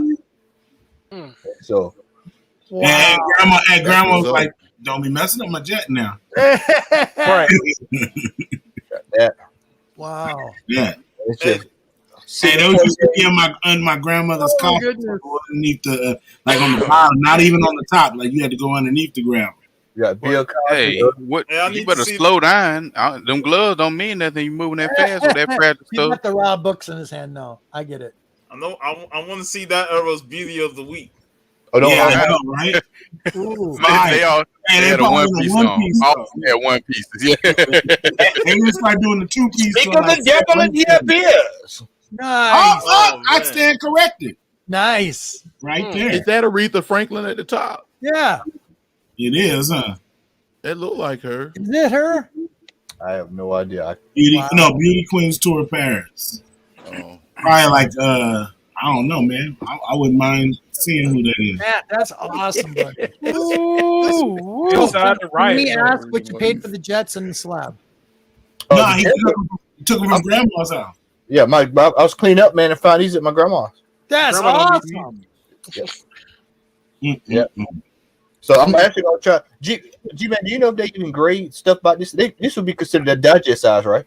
Digest, yeah. Yep. So yeah, I'll send these off. I've seen graded Jet magazines before. This man, Yes. Right. Jet magazines, right, man. Like, Come on, man. Yeah, the one. Don't nobody want to show their haul now. I'm glad I got mine in. Hey, one of them. Did Jet it go to magazine. Hey, one of them Jet magazine gonna have the first appearance of Jesse Jackson in it. Right. Man, Right. Young freedom fighter Jesse Jackson. Hey, MCU. We're gonna put MCU on the back of it. How can I follow that shit, man? All I got is Slimer #1. And that's a good one, though. I got Slimer #1. And I completed my Bill Ghostbusters with issue 26. That's an accomplishment. You're the only person I know that has that whole run. Yes, man. Congratulations. Congratulations, brother. The whole series, man. But Wow. I'm happy. Yeah, I good, completed doesn't it? that. So that's Hey, Sean, wait a minute. Didn't which one of them had the like 3D the glasses? Was it the host? When did the host? That was 3D, the 3D and annual special, 1993. Okay, all right. Matt, you had your shine. Let the man have his trying to ask him all these trivia questions. leave him alone. Let the man talk, man. Oh, I did not make it to the book this week. That I was looking at my new Lego set. Nah, that's fine. That's pretty cool, dude. I like that. Hey, did anybody peep the? I'll ask you, Chris. Did you peep that the Spider-Man Lego set is Ghost Rider? What do you call it? Reyes. But you Did know you notice what? the car? That one's been out for a while. I've got that one and built that one. Yeah, but it's been out. But for I'm a while. saying though, like that's the Ghost Rider that they're pushing. Like that usually when they make a Lego set, that's who You that can take the me down, movie. man. I ain't got nothing else. That's it. I'm not following that, man. Oh, so me, I got What are you doing? What are you doing, bro? You ain't got My boy done put out a haul video and he got white gloves on. Look at him. Okay. I touch it properly, you know. Jet magazines that Man, you touch. you know. I have to say, gentlemen. I have to say, gentlemen, the gloves are very much appreciated from me and Monty's perspective. I ain't gonna take it out. I got a couple copies of the Invincible Iron Man number 10 variant, the Riri. Nice. It's got her taking out, I want to say that's Daredevil and Hercules right there. So I'll grab a couple of those. Sweet. This is Civil War 8. I grabbed this because it's got Riri, it's got Miles. Lunchroom gloves on. Hey, my boy. Hey. I took these for the job. No, I took these for the job because they, you know what I'm saying? They be for the whole COVID stuff. But I was being facetious. You know what I'm saying? Hey, Remo, you gonna reach down there and pull up a slice of that hot pizza? Exactly, right? The corner piece. Hey, that DiGiorno, you know what I'm saying? The corner but piece. I grabbed this one because it's got Riri, it's got Miles on there, it's got infamous Iron Man, Dr. Doom, it's got you know what I'm saying? It's got all the characters on there. You know what I mean? Pretty early in the game. I don't even think they were champions yet. But they were losers. Yeah, they was losers. I got a feeling that cover might mean something later on down the line. But this is Spider-Man 27 or Spider-Gwen. I'm sorry, 27, the Phoenix variant. I've been wanting this book for a while, but I wouldn't pull the trigger just because I wanted to try and find it in the wild. That's your second copy now, isn't it? No, that's the first, man. I've been trying to get this book for a long time, and the price keeps going up. So, shout out Ben C. He had an auction on Whatnot, and I got it for a real good price, and it's like a 9.8, man. All I gotta do is send this in and get graded. And you're gonna have to only. It's for the PC. This is not before it comes back, buddy. Yeah, this is just for PC. So if I send it out in 6 months, I don't care. I'll never. I just wanted this cover. I like this cover. But Magnificent Miss Marvel #2. I've completed the run. I just need #3 now. So, and I'll have the whole run 1 through 18. So, this is the second print of issue 11 with Storm Ranger on the cover. And I don't know if you guys know about Storm Ranger. She's she received this suit like Peter Parker did Venom as it was a gift, and it kind of bonded with her. So it's almost like Venom for her. So it's like her nemesis, basically. You know what I mean? It's basically her, but in AI form, and it's pretty powerful. So you can see this being her going forward. Like they may not introduce her in the first leg of her introduction, but going forward, Storm Ranger is going to play a big part because she's like a nigga Miss Marvel. Yeah, so it's like and it's like she is I want to say like Kree technology, so you know she ain't no bullshit. So this is Miss Marvel second print #13. It's the first appearance of Amulet, and going forward, they're changing her powers. So I don't know if you guys follow Miss Marvel's kind of like Mr. Fantastic. Yeah. So they're changing her powers, and they're kind of the same powers that Amulet has. So if you read this story, you'll know that Amulet has it's like force, like he can do different things. But I want to see how they do this going forward, because if in the MCU she has these powers, I want to see if they ever can introduce him, because he's starting to play a big part going forward in the MCU, because he's even in the new Miles Morales annual. Like he plays a big part in that. So it's not like they're throwing him by the wayside, but if they change his powers with her, I want to see going forward. So this is a good book to have, the first and second print. But I got an Alpha Flight #17. Yep. Nice. Pretty good copy of this one. I like this, I'm not sure if I showed this last week, but I'm proud to have this. I've been wanting this copy. The other copy I have is pretty beat up because I bought it when I was a kid, but this is a real good copy. I know a guy selling the first appearance for $12,000. I got one now. I'll take this one. I'm good. And then I got Darkhawk #1 this week, the 1 in 10.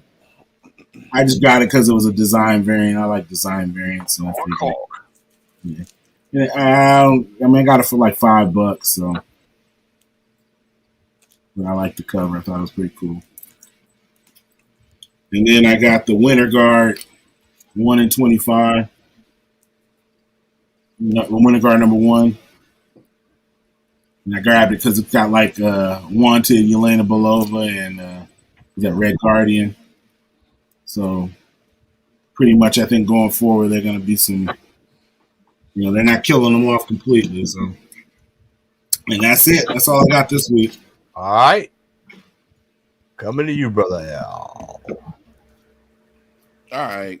I'm going to show off my stuff. And I went and bought some books today and got some books with X the other day. So I'm going to show these, and then I'm going to show some back issues first, and then the new books, and then I'm going to show the AOK that I got from G-Man. So, because I hadn't done a video yet. So, dollar books.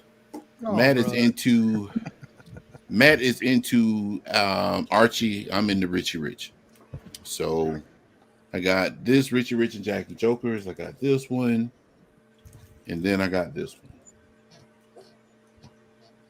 These were all $1. Wow. And I need some more bags, so I got Icon and Rocket in a big ass bag. Too big. Number 2. Yeah, in the flap. You got a magazine bag. Hey, man. I'm struggling over here, man. I got more boards than I do bags, man. So that little bag shortage done hit me now, man. I'm struggling. Oh man, yeah, it's been that's been rough, man. Suicide Jockeys number 1.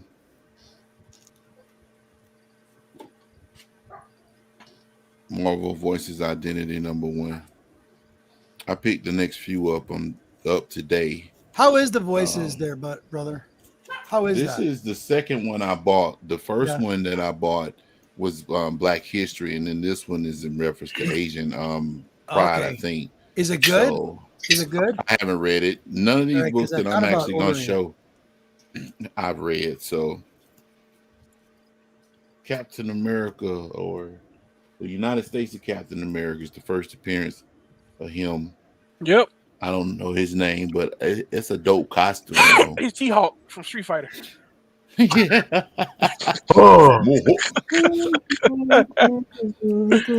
Picked this one up earlier today. Trial of Magneto number 1. I love that cover. All of them. I bought all of those.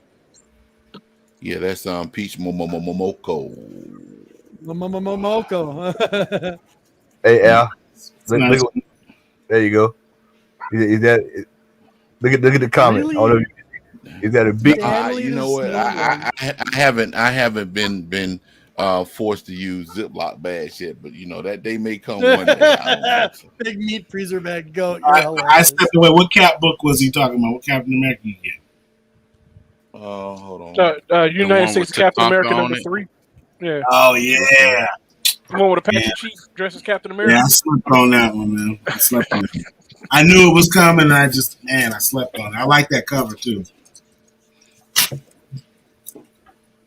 Mom number 2. I still hadn't read number 1 yet, G-Man, so I don't know. Yeah, I'm waiting for all 3 before I read it. I'm a little scared of the mask she got on.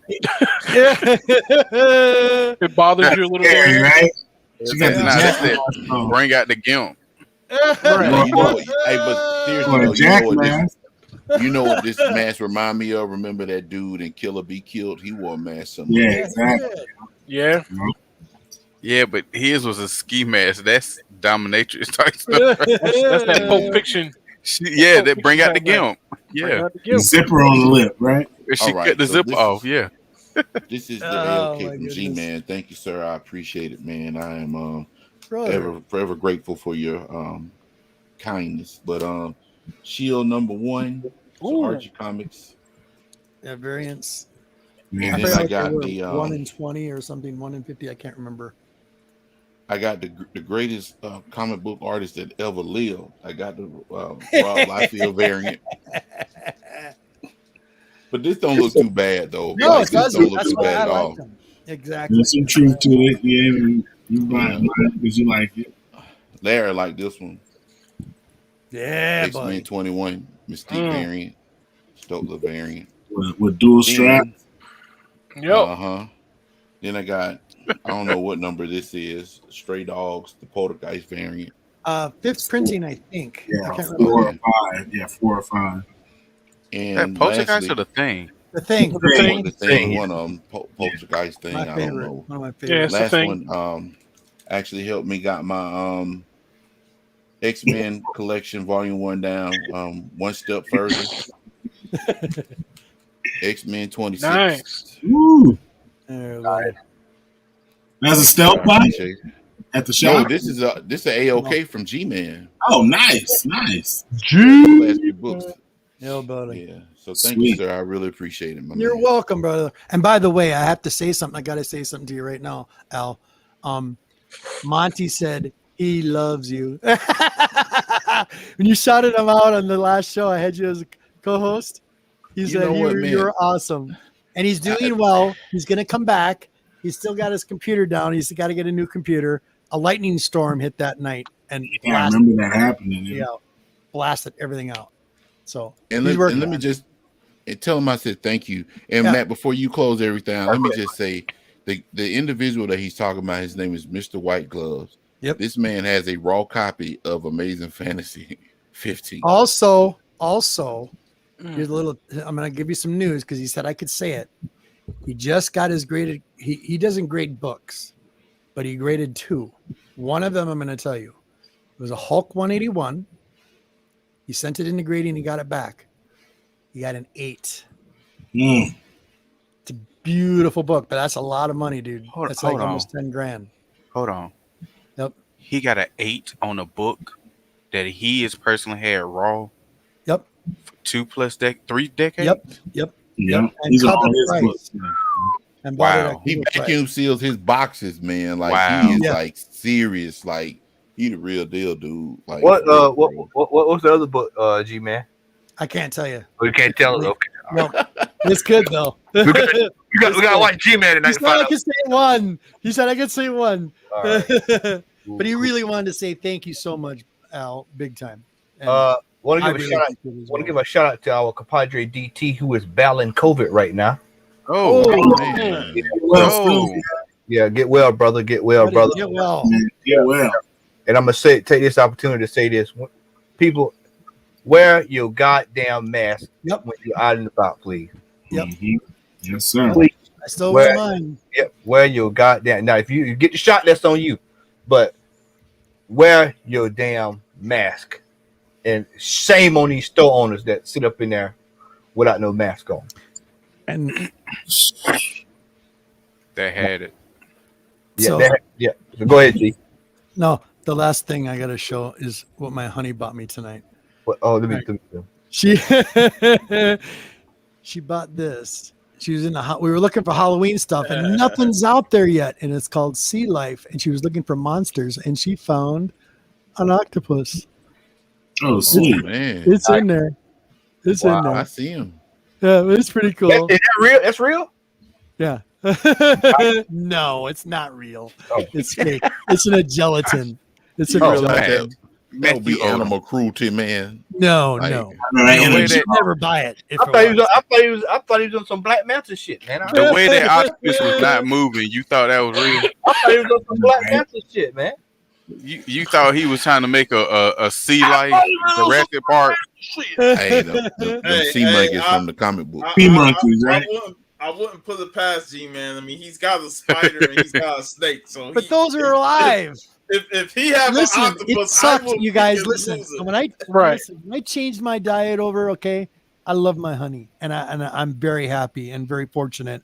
You know, she saved my life big time years ago, and I had collections of skulls, animal skulls, and the one animal skull I was missing was a Wolverine skull. That was the only one in it. I had a 550-pound black bear skull, and I had a whole wall full of them. Because I love my wife, love my honey, I got rid of all of them. I thought you were gonna say he had a werewolf by night skull. I remember when I was growing up, my uncle had a big old saltwater tank, and he had an octopus in there. Ah, that's cool. It got sick, like maybe like a couple years after, but because he used to, he was in the Navy, so he would go away, out to sea. And my aunt wasn't on point. You had to be when you have those in the tank. You got to be on point with the. You got to have a nice lobster. Yeah. And she did something wrong, and it got sick. It got these spots, and then it died, and he was devastated. But yeah, if you want an octopus, you can get one. I know. That's for Always sure. wanted one. It'd be cool. They're the most fascinating animal out there. If you guys ever looked up the history on them, they're very, very interesting. It's almost alien. It's weird. I would definitely have a won't be in my crib.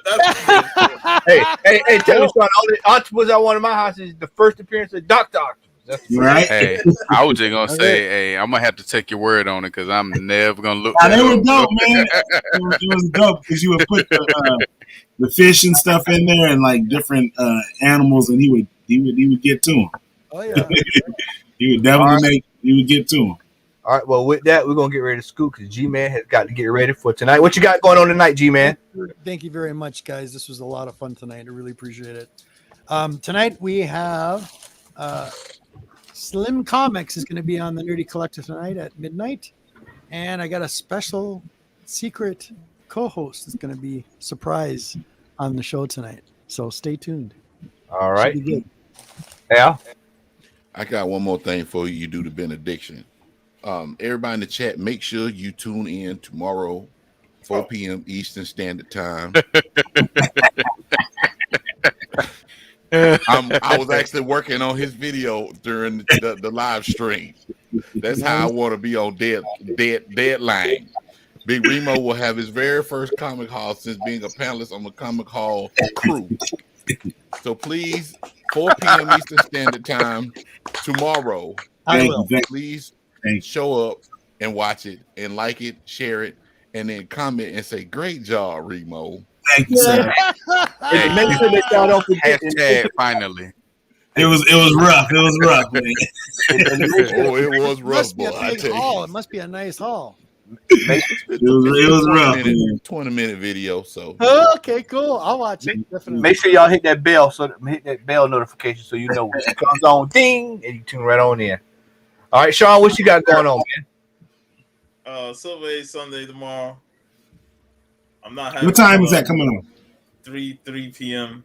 Okay. It should be 3 p.m. on Just a Little podcast channel. I'm not happy with Al co-signing with him on his post. Hey, so are you going to shoot a video for that, or are you going live? How are you going to do that? Might do it live. I'm going to go ahead and do it. I mean, it's part of our childhood anyway, but I'm going to go I don't remember it. I'm like, damn, he got to do it because I don't remember. I was like, I got to go watch the video and get refreshed. Because now when I think of Captain Planet, I think of Don Cheadle.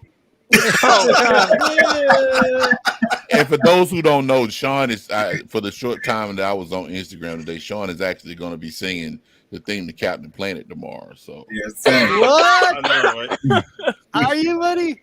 Yeah, because he proclaimed that if this post because he posted the Captain Planet comment that he got from MegaCon. So he said if this post gets 100 likes, Puff will sing the theme song on the sub. I like, why you put me on blast like that? It was when Keeping It Real goes wrong, and Sean was like, yeah, that's fine, yeah, whatever. And that shit got over 100 posts. Hey, but I said if I say it, the whole damn panel got to sing it with. Hell no. That's what I said.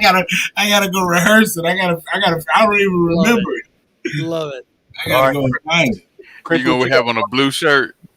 Man, gotta. I might make some fake logo with the Earth. Yeah, right. Get a green wig and put it on, look like Don I'm gonna watch that tonight. Go to a construction site. God, I gotta watch that tonight. A construction site or something. All right, Chris, what you got going on with Outcast United, brother? Not a whole lot. We dropped our first podcast. This second podcast for the year. We hadn't did one in a while because we had so much stuff going on. So it's the first one in like 6 months. All right. And what is that on? Yeah, you can listen to it on. It's me and my wife, and you can listen to it on Spotify, Apple Music. Look it up under Outcast United. Okay. Outcast United. Okay. Yeah. Cool. All right, cool. Well, with that, we'll be back next week. And make sure you like, share, subscribe, tell a friend, tell everyone you know about the Comic Hall crew. Go Planet. I hate it. Go Planet. I want to see this.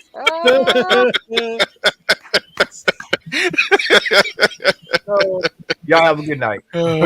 Peace.